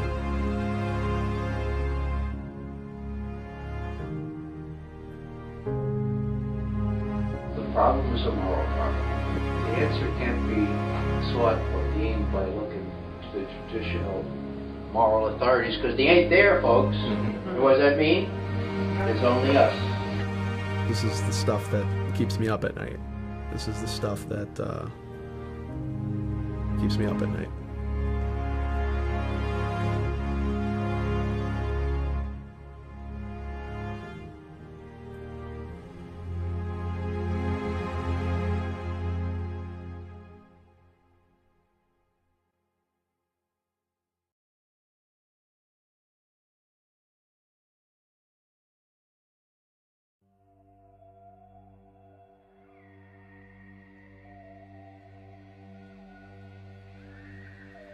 So you've got the media propaganda arm, which keeps us loving our own slavery. Then you've got the financial system, which keeps us dependent on them. Then you've got the military state, the police state, to keep physical control over us.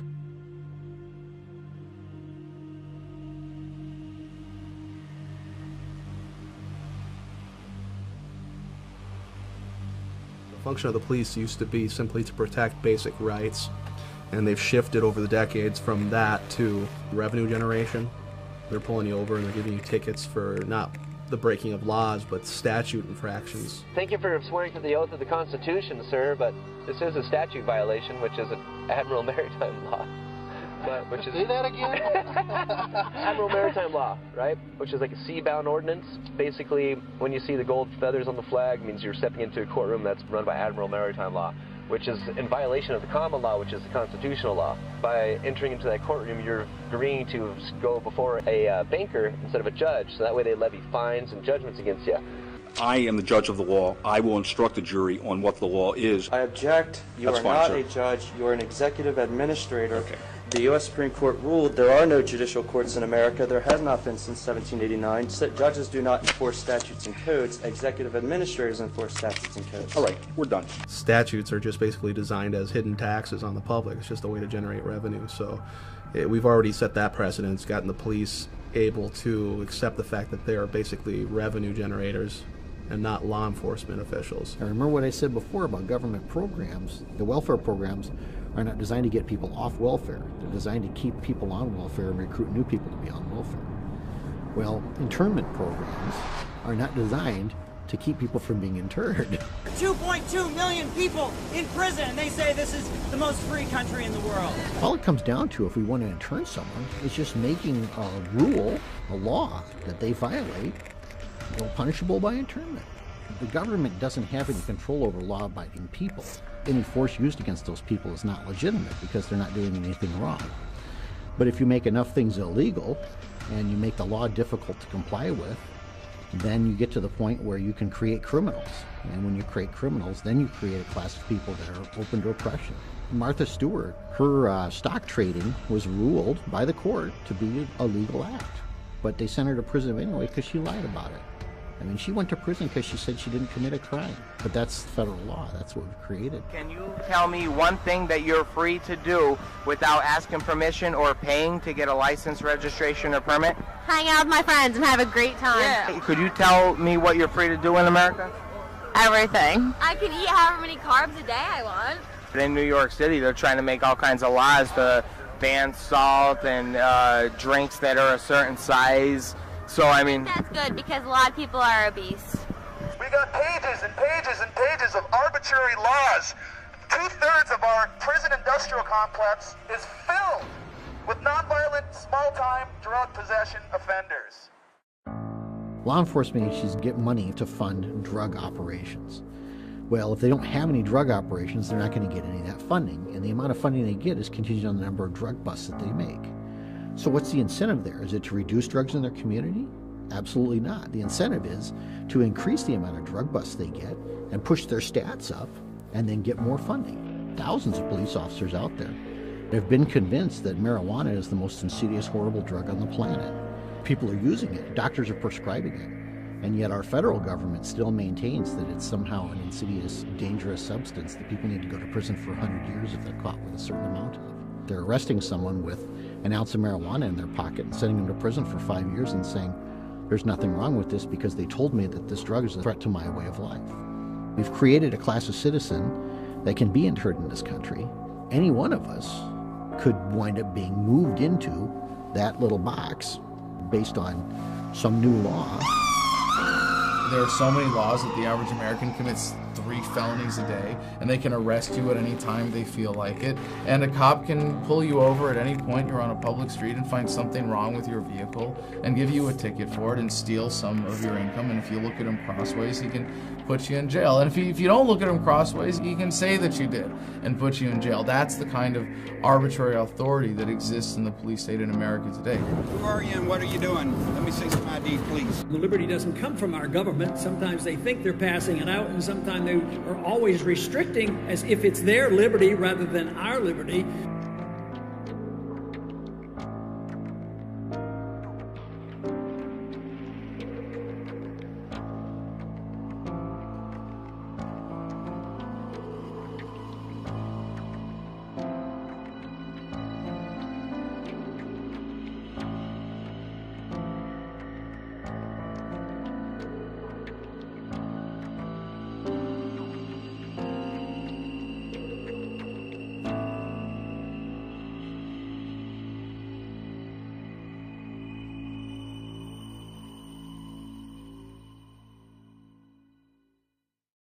They say they're above the law and pass all these unconstitutional laws, making us slaves. The question is, when government becomes venal and oppressive, to whom can the people turn for peace, safety, and freedom?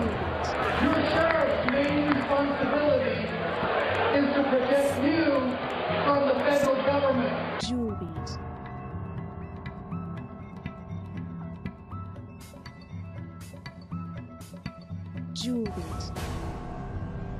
And then we give our police departments military-grade weaponry, assault rifles, we give them armored vehicles, helicopters, infrared. That's what we woke up to this morning. Men with machine guns coming towards us. We see a giant arms race against the American people, but not just here in the United States. Worldwide, governments are massively increasing their spending for domestic control with a standardized police state that they've developed in third world countries that they've invaded and taken over. Close your window, go back inside your house.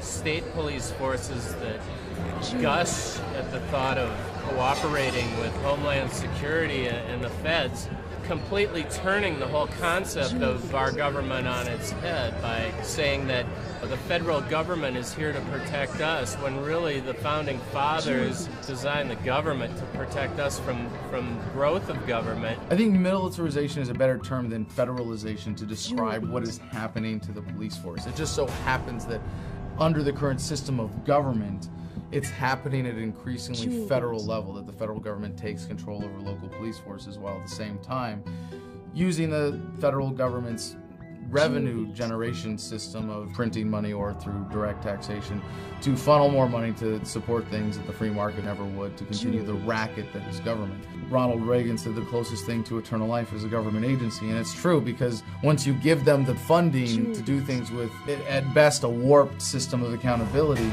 they're going to take that power entrusted in them to keep their own paychecks going, not by serving people, but by serving that twisted system of approval for that funding. Julies.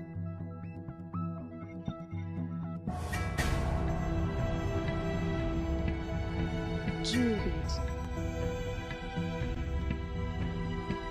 Work for the Federal Reserve? Yep.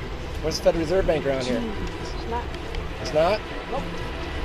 TSA agents are on the interstates fighting terrorism with visible intermodal prevention and response, or VIPER operations. Vicki, you know, this was a massive operation really bringing all federal, state, and local agencies together to not only do random searches, but also create an army of agents on wheels. It's all, in a way, starting to blur together.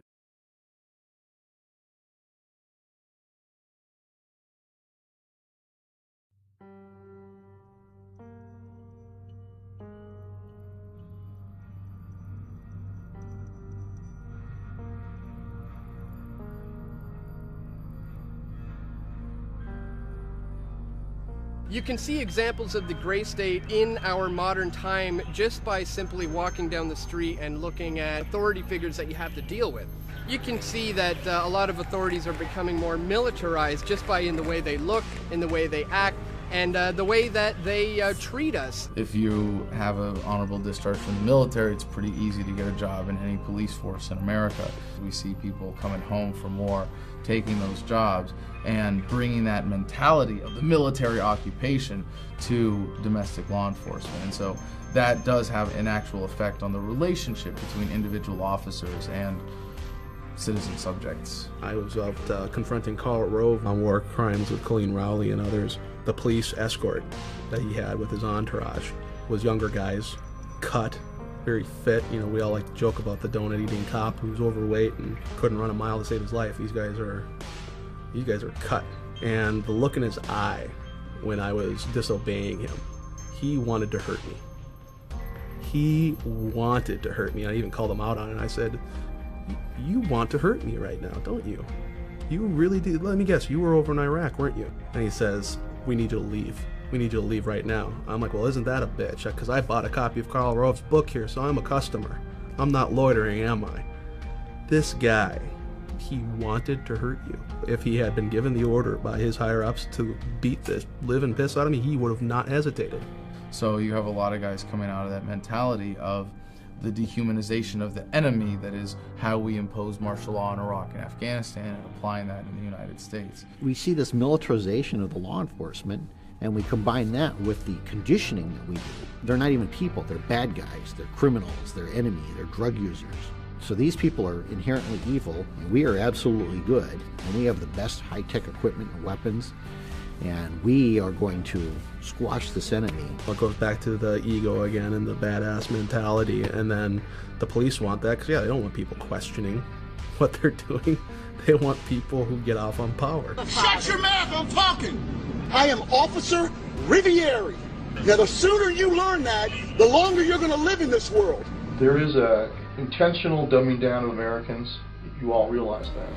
And that starts in public school. The cops in the military went to the same public school you and I did.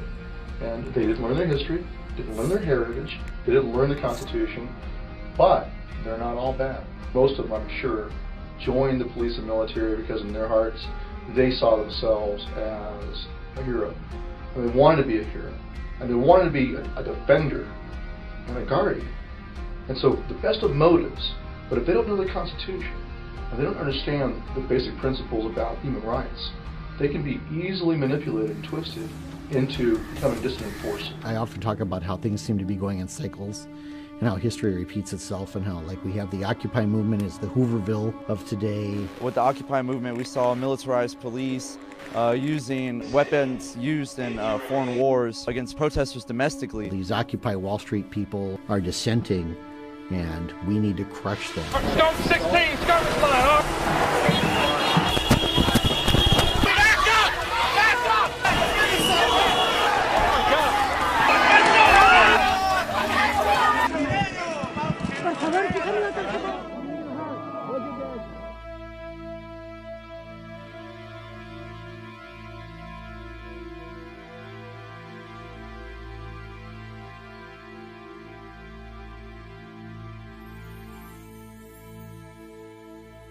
And you saw rows and rows and rows of militarized police, and they assemble and put their shields together and start beating their shields. Thump, thump, thump. It's psychological. It's designed to intimidate and create fear. I was just pleading to cops, please don't tear gas us. We're completely peaceful. No one's facilitating any aggression, and they just like tear gassed all of us. Kids and strollers were their moms, and people were actually trampling each other to try to get out.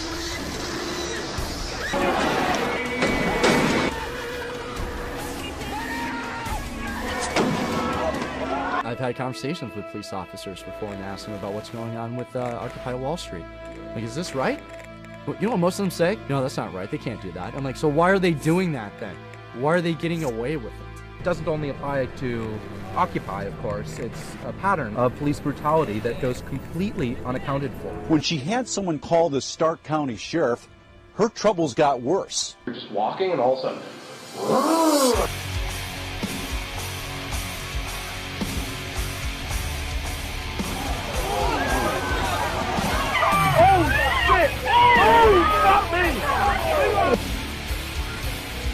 Without a warrant, commandeered my vehicle, searched and seized my home. Both of them bust out of the car with the guns drawn. Get on the fucking ground, let me see your fucking hands, don't fucking move. Hands off! Hands! Fucking hands! At least 8 officers rushed to the car with guns drawn and even rifles out. Then one fatal shot was fired. Sticking their middle finger at us and screaming obscenities, telling us your friend shot himself. I have no criminal background, I have no psychiatric past. They have me searched me. I'm holding my dick in my hands. Are you gonna stick your hand on their pants or something? Yep. What's my arm? What's my arm? They started shooting them. The controversial police shooting in Anaheim. They just released the dog and I had my baby. They smashed my face into the drywall and asked if I was going to cooperate. If I refuse, that makes me guilty right away. I complied under duress. Stop resisting! I'm not resisting. Stop resisting! I had no witnesses. If I had resisted, I would have been busted up. Could have been in the morgue. He saw a police officer shoot Patricia Cook to death in this church parking lot. Stepped out in the street and fired 5 more times. I wish I knew what the hell was going on. The American people refuse to be terrorized, except by our own fucking government. As an American, you are 8 times more likely to be killed by a cop than by a terrorist. I would rather go to jail than be dead.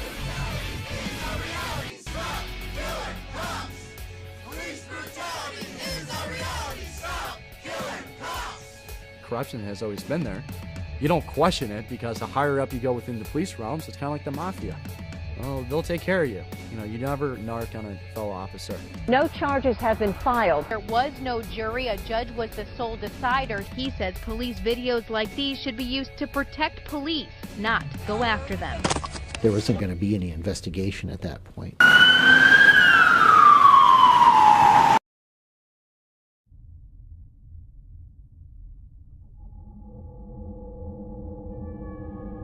When we hear about someone challenging a police officer's authority to search them, they're often dismissed as a kook. You know better than that.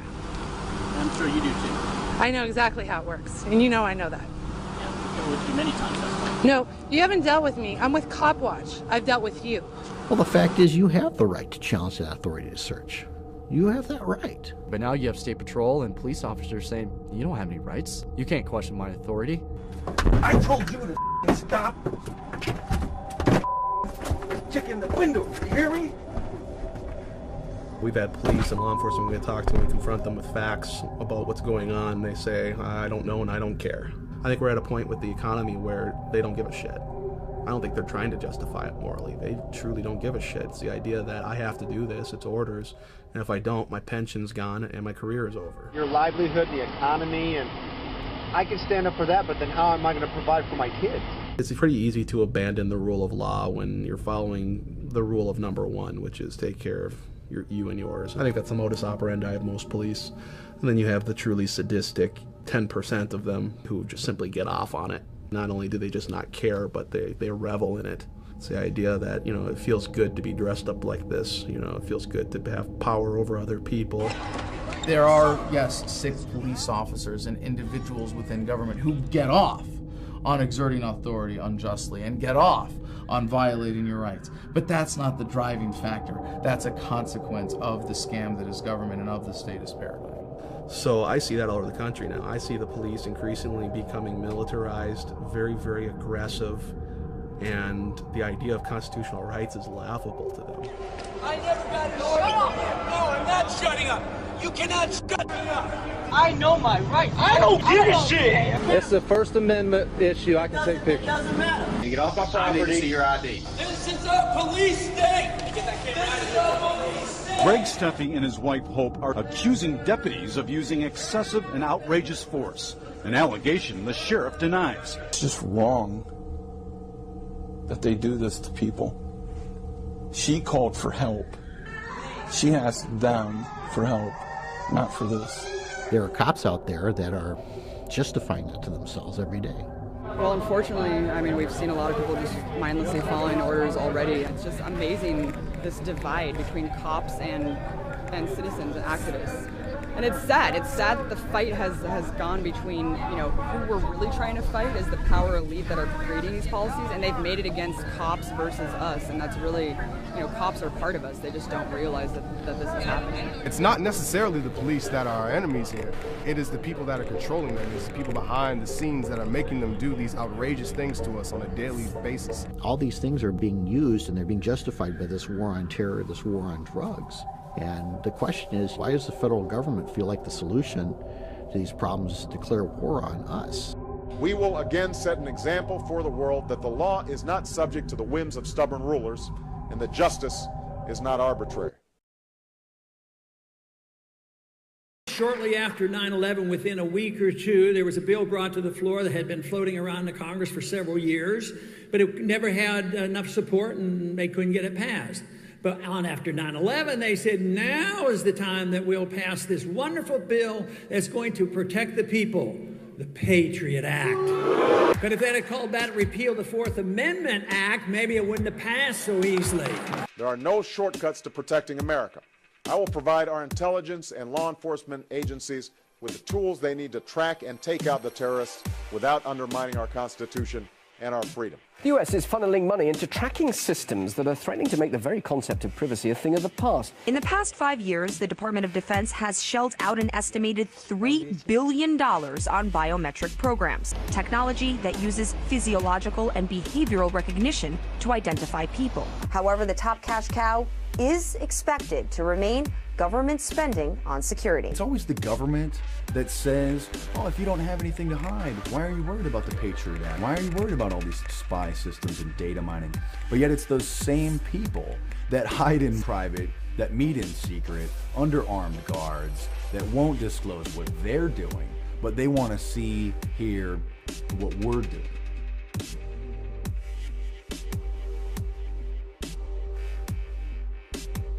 New televisions have cameras and microphones built in them, facial recognition scanners, audio, voice recognition. So that is an open video camera and an open mic in your living room, in your bedroom, that any sophisticated hacker or the government could and do tap into at any time. In New York City, they're implementing iris scanners. It's actually an app for the iPhone. Long-range fingerprint and iris scanning are reportedly also being explored for the U.S. toolbox of tracking. However, scientists are reportedly developing new technology aimed at identifying anyone from much greater distances. We are 5 years away in New York from zero privacy. They're trying to push through being able to take our blood now, too. Treat it like you're in a maximum security prison. People thought that drones were just in Afghanistan and in Iraq. Now they're in America. Now they're arming them. Now they're putting facial recognition scanners on the drones. The NYPD is mounting body scanners, like in the airports, to the back of patrol cars,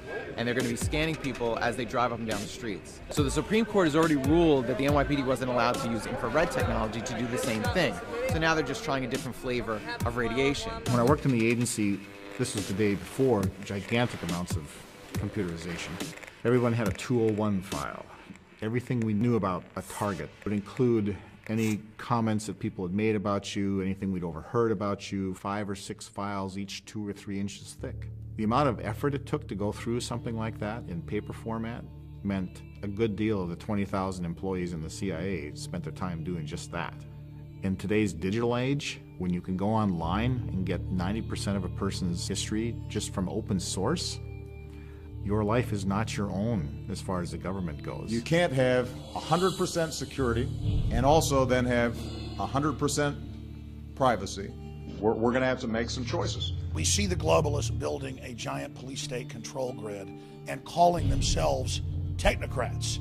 A technocrat is a group of dictators who use technology to control people. They can tap your phone, record conversations, go into your email, and they do on a daily basis. They just don't tell you because they don't have to. There can be warrantless wiretaps and warrantless searches on your digital information. There's stuff out there that will suck your hard drive in 10 seconds or less. It's no big deal. A system touted as a national security necessity is being used to build a database where the biometric identity of millions of Americans will be gathered and stored. It is of no dispute that who you're calling, when, how long you're talking, what you're buying, all this stuff that happens on your iPhone or smart device is being used.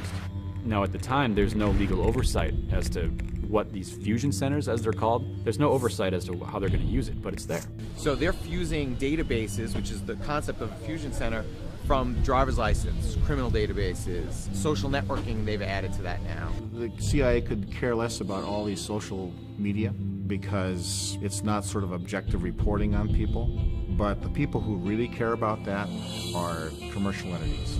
And they're leading the way on the science of extracting all this information and coming up with algorithms to explain this person believes this person believes that. Computer algorithms that they're using can track most people's habits and what they're going to do within a 94% accuracy rate. Google boasts about that. Of course, now the CIA has noticed that, all right? And all they simply have to do is buy a commercial off-the-shelf product to find the people they really want to find. So if I use my iPhone to purchase a product, it's flagged, it's under suspicion, I'm going on a list. That will be, tucked away for a later time. That means that people can collect it and then look at it when they want to. And they may only want to when all of a sudden you say, hey, I object to this. And they go, oh, well, let's take a look and see what would make you object to that. Let's see why you don't like what we're doing to you. You haven't committed a crime yet, but the second that spectrum of crime shifts over to include whatever it is you are doing, they do know where you are. If you become a political enemy to somebody, or you have an ideology that people don't like, look, right now there's a war on raw milk in this country. So if I drink raw milk, then I'm going to become an enemy of some industry, the FDA or the USDA, and now I can be targeted politically. It's happened. People being targeted by the police state because of their political affiliations. People's children being taken away from them because they're critical of the government. If I go and try to find out something about you, and I have to do extraneous measures to do that, there should be no objection from you, because if you're not doing anything wrong, what have you got to hide?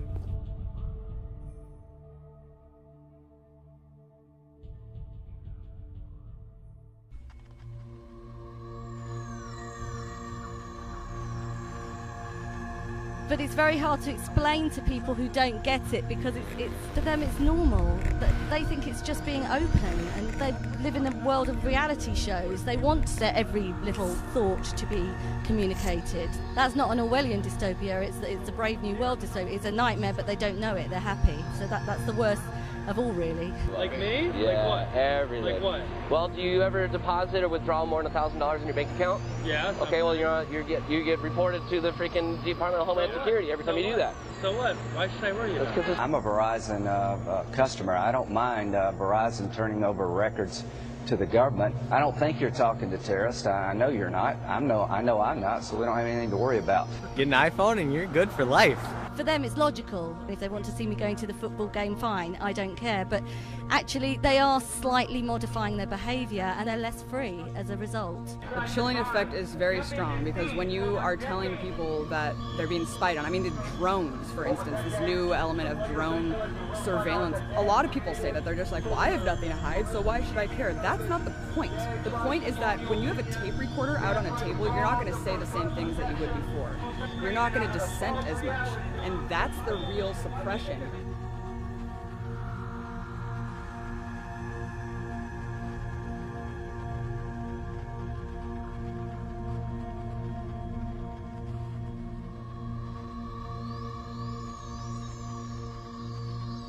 I'm worried that the new generation doesn't understand what privacy is, because they've never had it, and because everything is about sharing. And I mean, we probably the last generation who knew what it was like to be unmonitored, therefore we know what we're losing, but they'll never know. So the question is, why don't you trust us?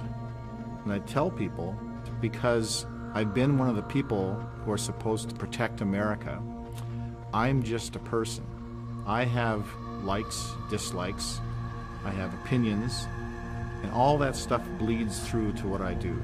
And they say, well, you can trust us because we're not going to misuse that. But they've proven over and over and over again that they will misuse it. J. Edgar Hoover had enemies lists, and he was working to make these people's lives miserable, and they were using all these federal powers that they have to destroy people's lives. By sifting through this so-called metadata, they may identify potential leads with respect to folks who might engage in terrorism. Well, we all know that their definition of terrorism in every government, every dictatorial regime, inevitably starts going to the area of people who criticize what the government's doing. When you become a political target of the gray state, they're going to use anything they can. So if they have a total surveillance state, but they can just look at your Facebook page without a warrant, now they can use that against you. And I'm convinced there are certain politicians out there that if they could put their political opponents into camps, they would just do it. They haven't crossed the line to where that would be possible. But what they can do is they can change the way people feel. And I'll offer an example of this: smoking. We banish smokers to parking garages and predetermined locations 25 feet from a building entrance. Smoking is really not socially acceptable anymore. How were they able to do that? And the answer is that they were able to pass more restrictive anti-smoking laws because they were able to make smoking socially unacceptable. If they had the authority to do it, if they could do it, if it were socially acceptable for them to do it, they would take their political opponents and round them up and put them in internment camps. People say, well, that's ludicrous. No one would ever actually do that. Well, we did it. During World War II, we did it to the Japanese Americans and some German Americans as well. In fact, we even called them concentration camps. England did it in Ireland during what they called the Troubles, euphemistically, where they would intern people at what they called Her Majesty's pleasure, which means they would keep people interned there in prison indefinitely. Now we're saying, well, we can do that too. All we have to do is call someone a terrorist and we can lock them up pretty much as long as we want.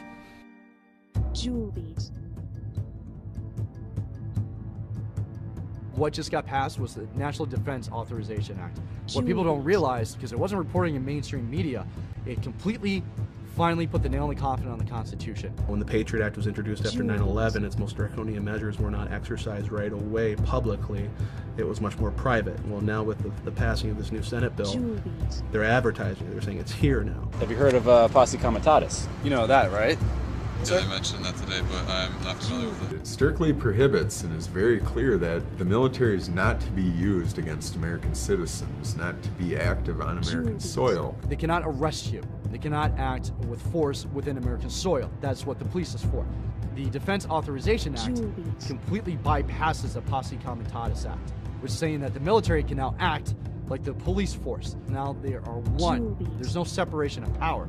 Being military police, no, we don't feel like we're being used, because that's kind of our job too. Yeah, but not on U.S. soil, right? Actually, we're going to be certified as U.S. soil. Law enforcement? Everything they go through to be certified, we're going to be doing the same thing. It's almost like we'll be going through the academy like they did. What they're doing is turning the United States into Iraq, and that's really no exaggeration. The same legal structure that applies in Iraq under the laws of war is what they're claiming to be able to do here at home in the United States. There's no legal barriers anymore as far as they're concerned.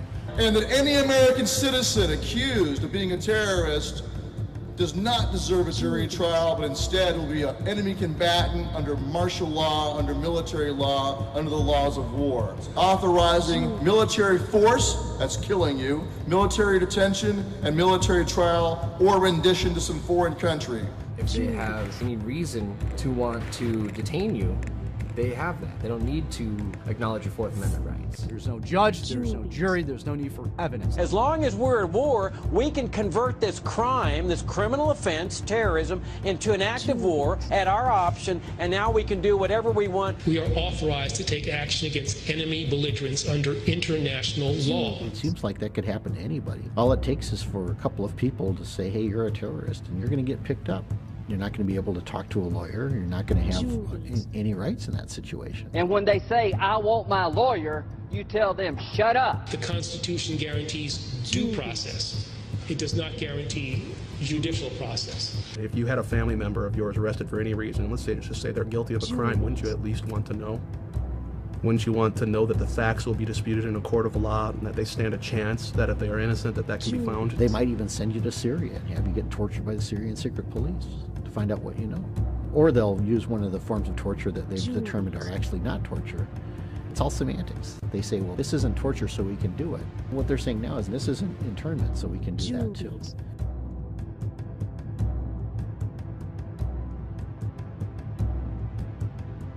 Julies.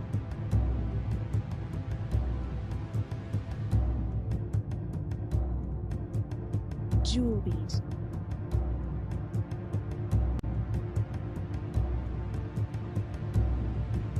Julies. I have two words for you. Predator drones. Julies.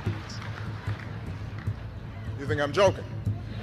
The Nobel Peace Prize winner has just announced and authorized that he has told the CIA that it can assassinate American citizens in violation of federal law and in violation of treaties to which the U.S. is a party. They don't write these laws not to use them. I mean, where does he get this power? He had al-Awlaki and his son murdered. These were American citizens. Awlaki is a terrorist. Probably the most significant risk to the U.S. homeland. We certainly want to neutralize him. It's a huge change of presidential powers that has occurred because totally of right and totally constitutional. It's the one thing right to kill anybody without the due process of law and have a kill list? Are you kidding me? President Obama has used more targeted killings than the Bush administration ever did. This is a program that amounts to the executive branch saying, trust us. But when the president can kill whoever he wants, then he's not a president anymore, he's a king. His citizenship should no more serve as a shield than a sniper shooting down on an innocent crowd should be protected from a SWAT team. And these guys probably are bad dudes, and that's how it's used right now. But if you study history and you know that you allow this kind of abuse of power by the federal government, you undermine the rule of law, I fear what happens to us down the road. Germany, China, could only dream of what the United States just did, because this just opens the floodgates for oppression and tyranny. The United States just 50, 60 years ago was the example of the world for freedom.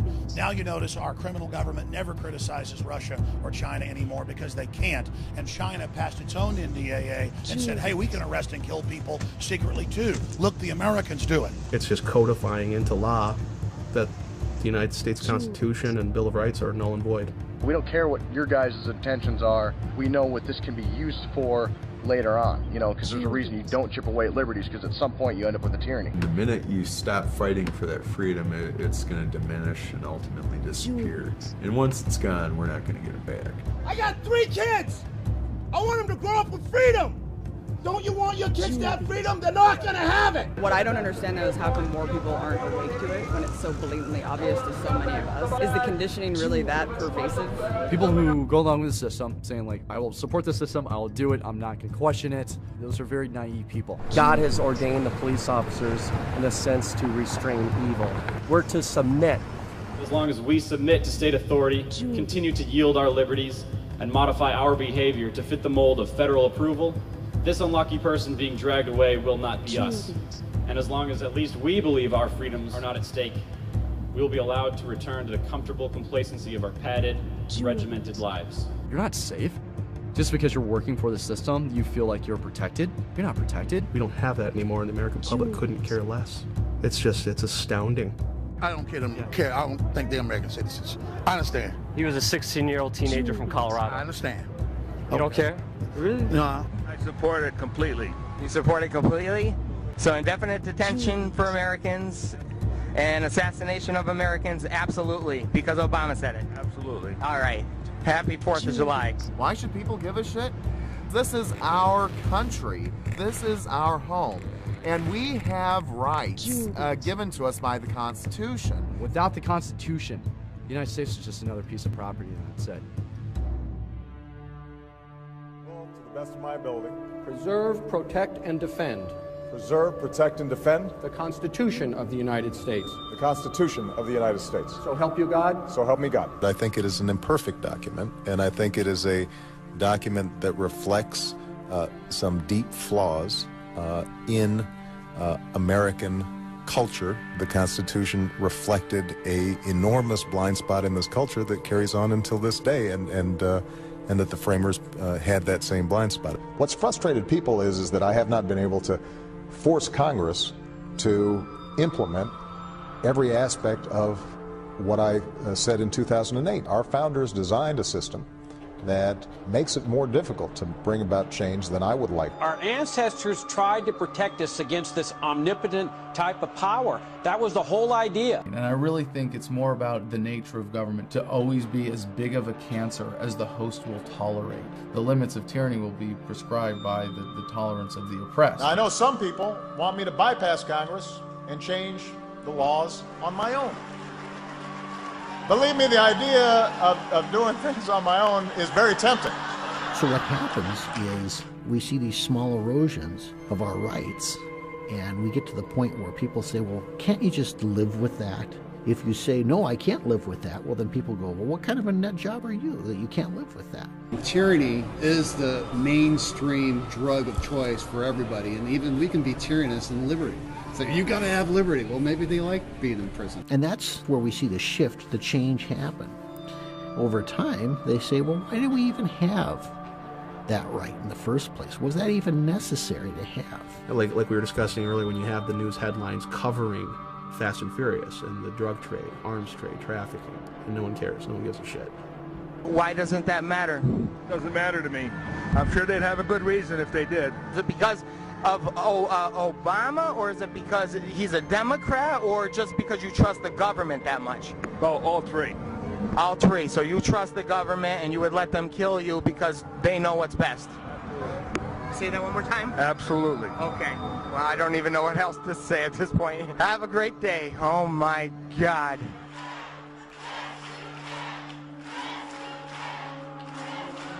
The gray state is inevitable. It's coming. Technically, it's already here.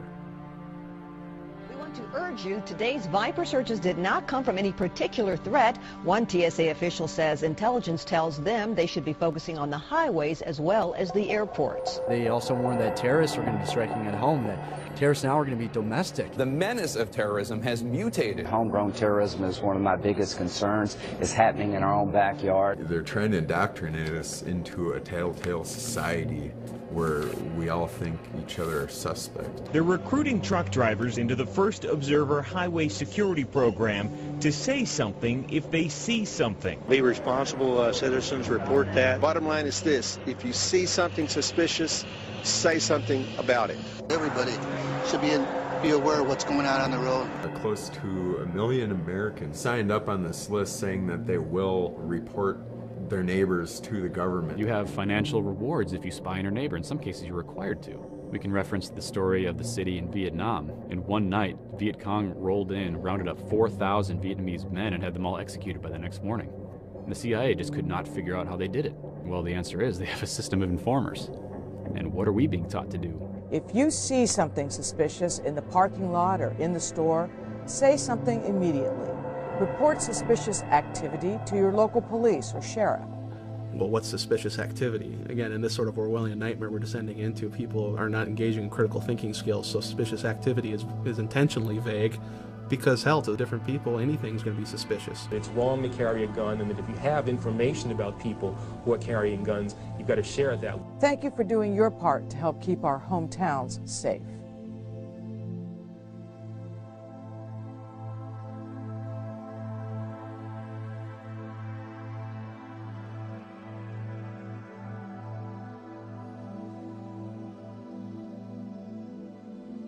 Those who have become completely and utterly dependent upon the government for literally life to live. You look at food stamps, welfare, say what you want about the compassion behind these programs.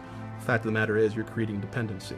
And so it's going to be very easy to turn the masses on these groups of people who are independent. These militias, generally, these are people who know how to provide for themselves. They're survivalists. They're people who know how to live off of the land. We can't have that. We don't want other people's learning to become independent. So the powers that be want to discourage you from learning about self-sufficiency and independence and be fearful of these groups that are. They want to attach to us these labels and social stigmas so that the general public is going to look at, I don't want to have anything to do with that. And you see folks waving tea bags around. The threat these groups pose is evolving. We see these people being portrayed as being on the fringe, unstable, or even dangerous. And what we're doing is we're making the dissent socially unacceptable. There's going to be small pockets of resistance as the economy gets worse. You're going to have more and more militias gaining credibility in numbers. It is imperative that they demonize these groups, create fear. These people are terrorists. It's basic psychology. You dehumanize your enemy and you make them a threat.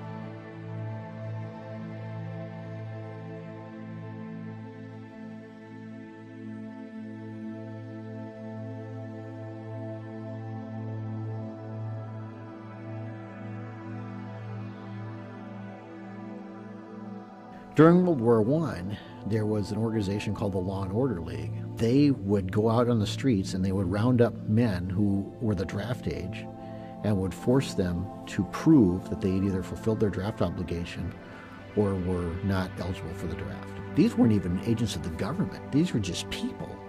These people carried badges and they had all the authority of the federal government behind them. I pledge to be of service to Barack Obama. Yes, we can.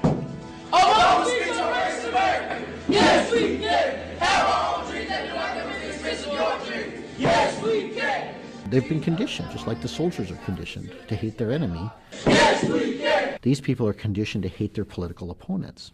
We have these pseudo-volunteer organizations now. We really haven't defined what their role in all of this is either. We cannot continue to rely only on our military in order to achieve the national security objectives that we've set. We've got to have a civilian national security force that's just as powerful, just as strong, just as well funded.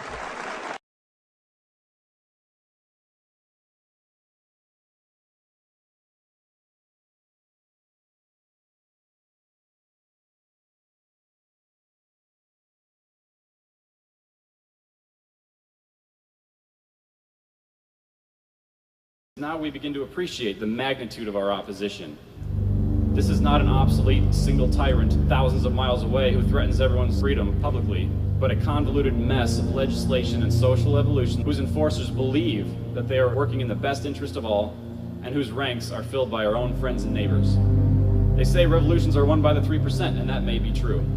But the gray state, the real gray state, is the 97% who will not have their entitlements threatened by a minority. And at the first sign that these government subsidies will end, will finally act to betray us.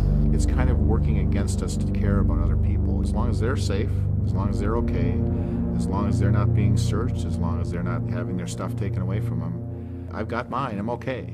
And next thing you know, you've got people showing up on your front door saying, it's time to go.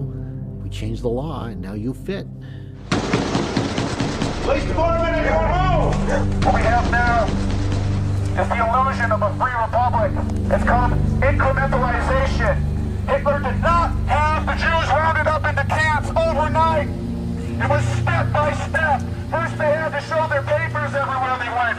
Then they needed tattoos. Then they needed to relocate to labor camps. Then they were exterminated. To say that these things couldn't happen, which you hear all the time, oh, that couldn't happen, this is America. Who the hell are you? Or what, because you're American, it makes you somehow different from the rest of the world? It is not unfathomable to believe that human nature is about only a few things: power and control. When they start rounding us up later, it'll be a lot easier for the public to consume that.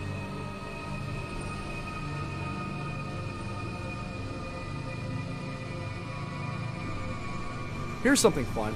When you get 5 minutes out of your busy day, what I recommend doing is going on Google or YouTube and checking out FEMA concentration camps. This is some type of residential center internment camp. Right here you can see the gates, both sides. These both have barbed wire on them and they're facing inward, of course. You can see it's all fenced in right here. Once you cross this threshold, you're in there. Now these residential areas can house over 30,000 people at one time. Now, are you telling me that there's 30,000 people in one location that we need to be worried about? Look at Germany, an advanced civilization, and they fell into a despotism in a span of 10 years after an economic collapse. It can happen here. You think it can't happen here? What's this concentration camp thing you're talking about? What is this thing about bringing foreign troops into the United States?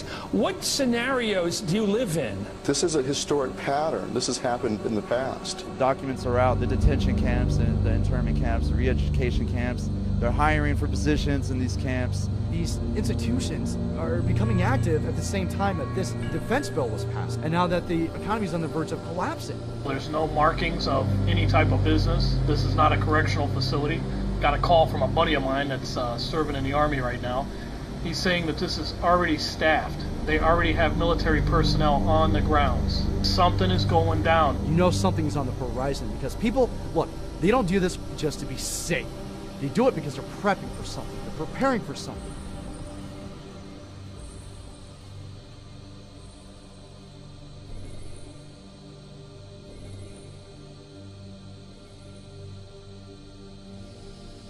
They are prepping for an economic collapse, the likes of which no generation has seen in hundreds of years. This is going to be devastating to every American family. We have printed and borrowed without limitation on a scale that the American people don't know. In so doing, we have destroyed the value of our currency and our property. All of these things are going to come together. It's kind of a perfect storm. We are already in the abyss, and our empire is unfolding right now. Our monetary empire is unfolding before our very eyes. People say, when's it going to happen? When's it going to happen? Motherfucker, it's happening. It's happening right now. It's happening right now. And what you see happening already in the markets is a reflection of the recognition that we are tied to what's happening in the Eurozone. We've already shipped trillions of dollars over to the European Central Bank in the hopes that they could postpone this inevitable collapse. We are about to plunge headfirst into the third world. The prosperity you and I grew up with, the cheap access to food, clothing, fuel, never again. Looters are running free. They've been patrolling downtown all night long.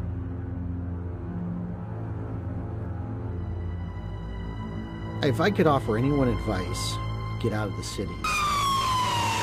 There'll be rioting, there'll be police going door to door, gun confiscations, bread lines. You wouldn't want to be in an urban environment if there was some sort of societal collapse. We have 48 million people on food stamps right now. So when the economy collapses, literally millions, tens of millions of people dependent upon that system. They know nothing else. All these people are going to be looking for resources. If you have resources they don't have, there are people that are going to feel entitled to try and take them. People surrounded the car. They dragged the driver out and beat him bloody. I had some friends that served with me in the Army who were Cobra pilots, and then they ended up flying Hueys and other aircraft in the Air National Guard during Katrina, and they told me that the whole experience was terrible. People on the ground in New Orleans shot at them. They said it was reminiscent of Somalia. Their lives in extreme danger tonight. Oh my goodness. There's a theory that applies to disasters. It also applies to personal survival, and that's what we call the yo-yo theory. Y-O-Y-O. You're on your own. And if you don't know how to farm and produce food for yourself, to sow and reap, harvest, game over. You have been taught purposely not to have those skills. A guy who's originally an accountant can't provide for his family, can't defend his family, can't do anything. He's helpless, he's bleeding. Somebody help me, God damn it. And the government steps in. Here's our solution. When you got a problem, you call the National Guard. They're the nation's 911. Overnight, police in New Orleans enforced a dusk-to-dawn curfew. The police and National Guard going street by street, instructions to disarm anyone inside. We will take all weapons. Los Angeles, Philadelphia, New York, Baltimore, Washington, Chicago. Those are the areas where I would see the military being deployed. A future where the federal government literally controls distribution of power, food, water, is only one sort of widespread disaster away. You look at Hurricane Katrina. They turned the Superdome in New Orleans into a giant FEMA camp, and they didn't get water out there for 5 days. You really think their job is to feed you and protect you? That's not what FEMA exists for. They exist for management, federal emergency management. And there's no better way to manage you than by controlling food. Then they kind of decide who's hungry and who's not. And again, I think they'll do whatever they can to exercise restraint, but it depends on what they encounter. Smash it!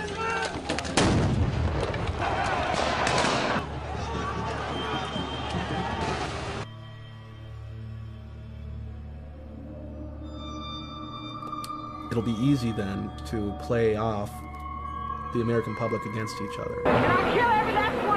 If you are unable to produce food for yourself, you're going to be more likely to take human life to have someone else do it for you.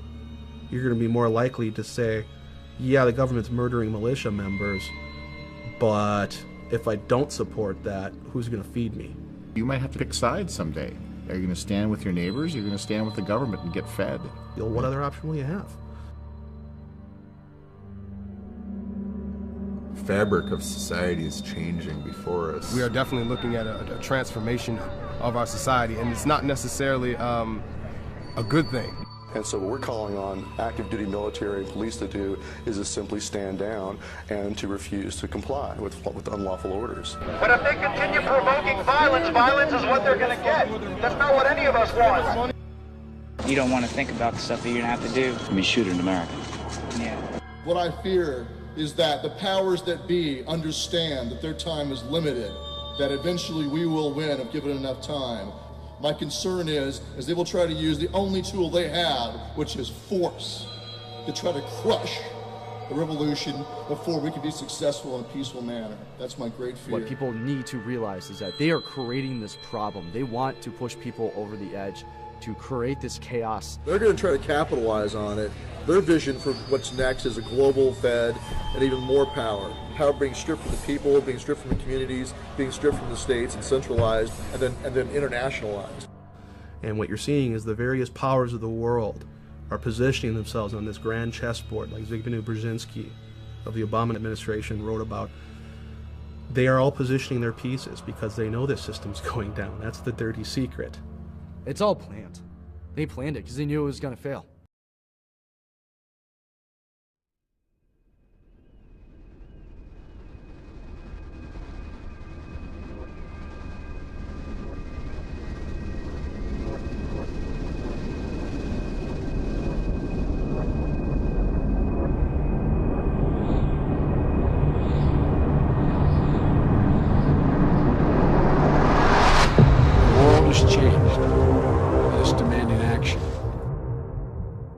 The United Nations should play an essential role in stabilizing world population.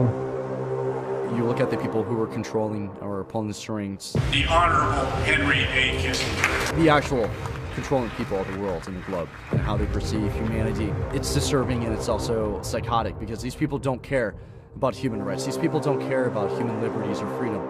They treat you as a number. This is, in all the globalist documents, their whole program is absolute war against humanity, a final revolution against everything good, a scientific dictatorship. They don't really care whether you have liberties or not, except in terms of how much it allows them to exploit you. The negative impact of population growth on all of our planetary ecosystems is becoming appallingly evident. They could care less of what happens to you. They squeeze slowly any kind of human right or critical thinking from you. These are deep-seated, deep-rooted, evil individuals, a cabal of individuals who have run the world for centuries. We are being hit scientifically. We are in a petri dish. We are under assault. We must resist the takeover. Their allegiance is to the global bankers. Their allegiance is to the New World Order, not to the United States, not to the Constitution, not to freedom. The New World Order has no legitimacy, and that we as a people are not afraid, and we are waking up to the robber barons and the big banksters who are looting the economy with the Federal Reserve. Well,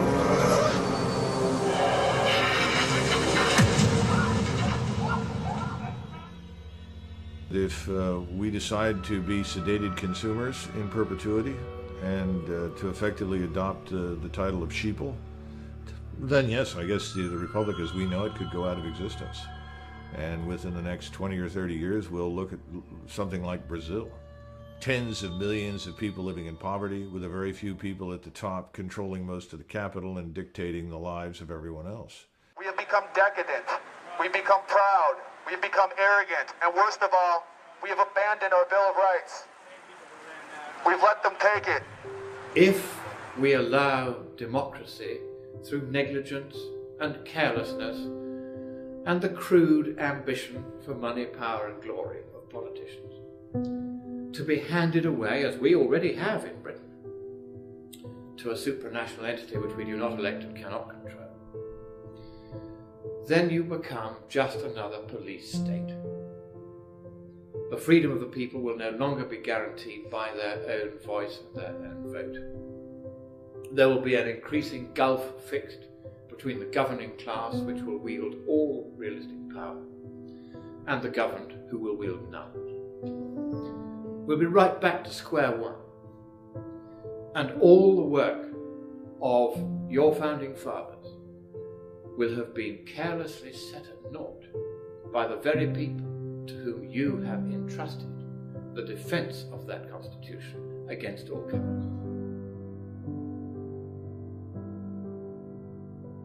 You are violating the most sacred oath you have taken. You are listening and obeying orders from tyrants who are taking their orders from the big banksters. Understand what you're doing here today will play effect throughout history.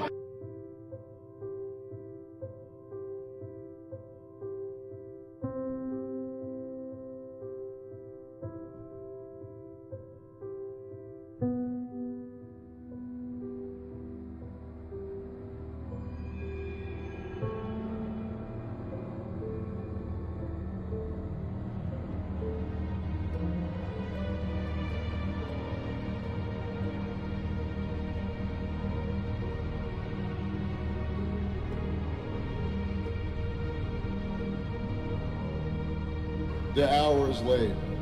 We are forced to choose right now between 1774 America or 1934 Germany. Which one is it going to be? We're now in exactly the same position our forefathers were in 1774. Almost a mirror reflection. King George, until the fighting started, did not claim the power to order colonists murdered. But your president now claims the authority to use drone strikes or anything else against you. It's even worse than what King George claimed the power to do. They are asserting the power to treat you, the American people, exactly the same as an occupied, conquered enemy nation. What is that? It's treason!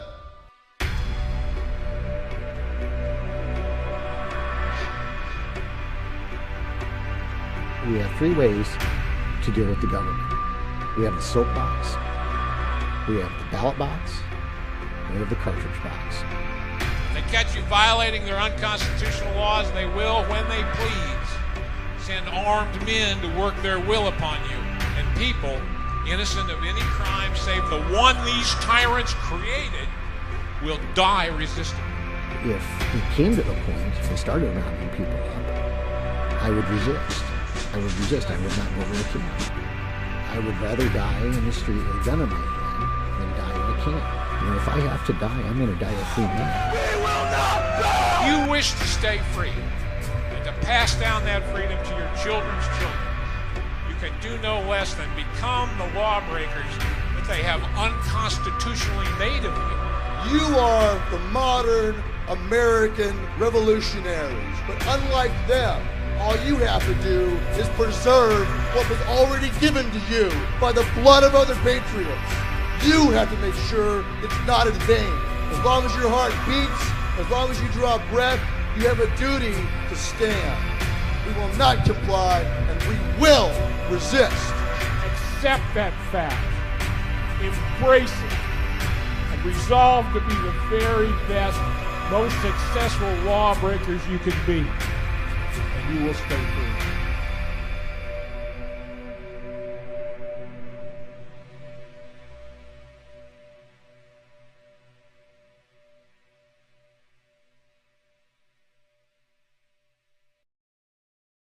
When does the info war turn into the shooting war? For the individuals who are put in circumstances where they're justified doing violence against agents of the state. It already is. For the people who defended their home against a police invasion were found by the Supreme Court in Minnesota that they were justified in resisting that invasion of their home. It was already a shooting war.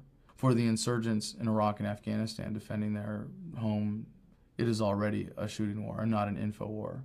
And for people that are directly threatened by the violence of government every day on the streets in the United States, it already is a shooting war. But the way that you defeat it is by winning the info war.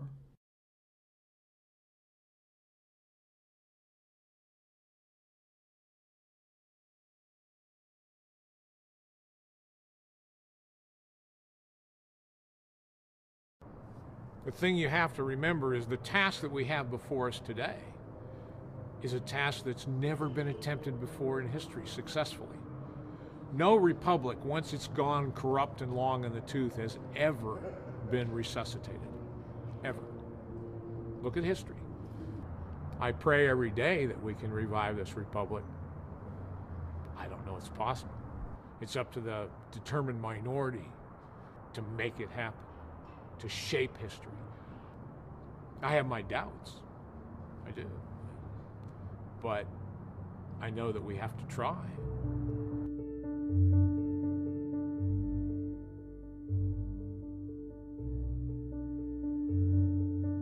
We're coming to a point in human history where statism, I think, is coming to an end because people are waking up to its true nature. Human productivity, prosperity, that the government can never stop, is going to empower us to see past the paradigm of statism. It's a message of empowerment. It's a message of celebrating the divinity in every human being, the inalienable rights that we all enjoy. I could come down to the conclusion very simply, freedom is popular. People, it's not my message, it's a message of America. Zen libertarianism, to me, is something that has allowed me to really fully appreciate the epicness of every moment that I am fortunate enough to enjoy on this planet.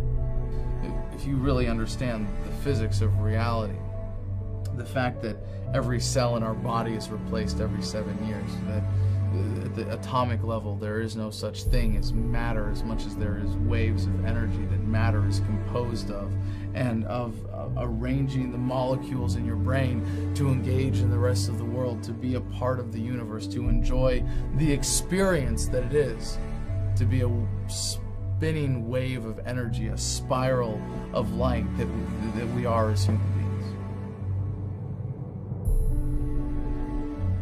America, you still consist of nothing but free, beautiful, independent human beings, capable of being the alphas of your own lives. The truth is empowering and sets you free. And there is no such thing as government. You can see it for what it is. There's not a police officer, it's just a man in a blue costume with a gun. And the guy in the courtroom isn't a judge who has some superior moral claim to your life. He's just a guy in a black robe. And you're able to see the matrix. You're able to wake up and see all of the code behind the language of society and the way that we think, and to be able to free your mind from that prison of fear and being able to step back and never be caught up in the fears of statism, to be afraid of losing your life, to never be afraid of dying because you come to accept its inevitability. That's Zen libertarianism. At the end of the day, we all die. We're all going to die, but no one gets out of here alive. And so what counts is what we do and who we are.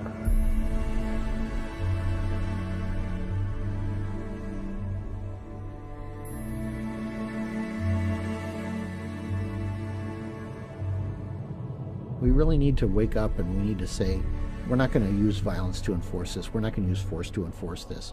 We're going to settle this in a more civilized manner.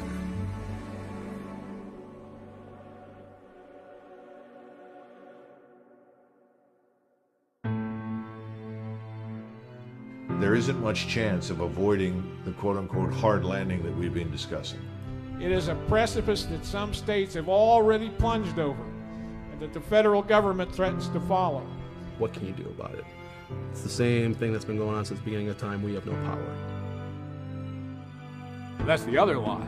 The other lie is that these systems can't be wrecked. They can be wrecked simply by an individual saying no. Let's be a man in America and a woman. All we gotta do is stand up and say no. There will always be somebody who wants to be free and is willing to fight to defend that. Human beings need to be free in order to achieve their full potential. Love is the core of this second American Revolution. We do have the power. It would be startlingly easy to reverse all of this, is what people do not generally understand. The elites in every case always believe they are invincible, and they never, ever are. Regimes always fail, and it's only a matter of time before everything comes crumbling down and a new beginning happens. Freedom and being free will always be there. All we have to do is essentially refuse to play ball. You get enough people to do that and just refuse to go along. It doesn't involve a bloody revolution. And in fact, for this one to really truly be unique from revolutions in the past, it has to be that way. And that's it. And it's up to us, guys. This is no joke. Tyranny is the old idea. It's over and done with. We don't need more tyranny. Change this country, go back to our roots, decide that we want to live in a free country and not in a country rapidly drifting toward totalitarianism. We need to reverse the course. I want you to imagine this. Imagine that every single soldier, sailor, airman, and Marine understood what you understand, knew what you know, felt what you feel about freedom. Imagine if they had that conviction in their hearts and in their minds and in their souls to be a warrior for liberty. Would you fear them anymore? I'm letting go and releasing this medal because love is the most powerful force that we can employ as human beings on this planet. I don't want us to suffer this again, and I don't want our children to suffer this again. So I'm giving these back. And it's been said that you should never doubt that a small group of people who have firm convictions can change the world, because that's the only way it's ever happened before. It's a bright time, it's a hopeful time. I'm looking forward to seeing what happens because they are on the run. You know, we're on the march and the empire is on the run. One drop of truth, as you know, is an antidote to an entire bucket of bull. But once your eyes are open, that's it. You're taking the red pill, and from that moment on, you are lost to the elites. They no longer have any power over your mind. Ideas spread, they can't stop them. An idea whose time has come cannot be stopped by any army or any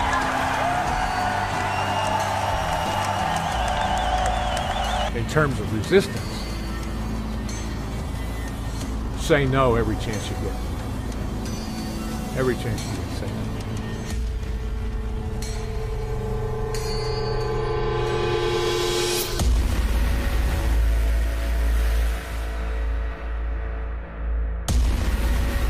Let no man say we did nothing in this, our darkest hour.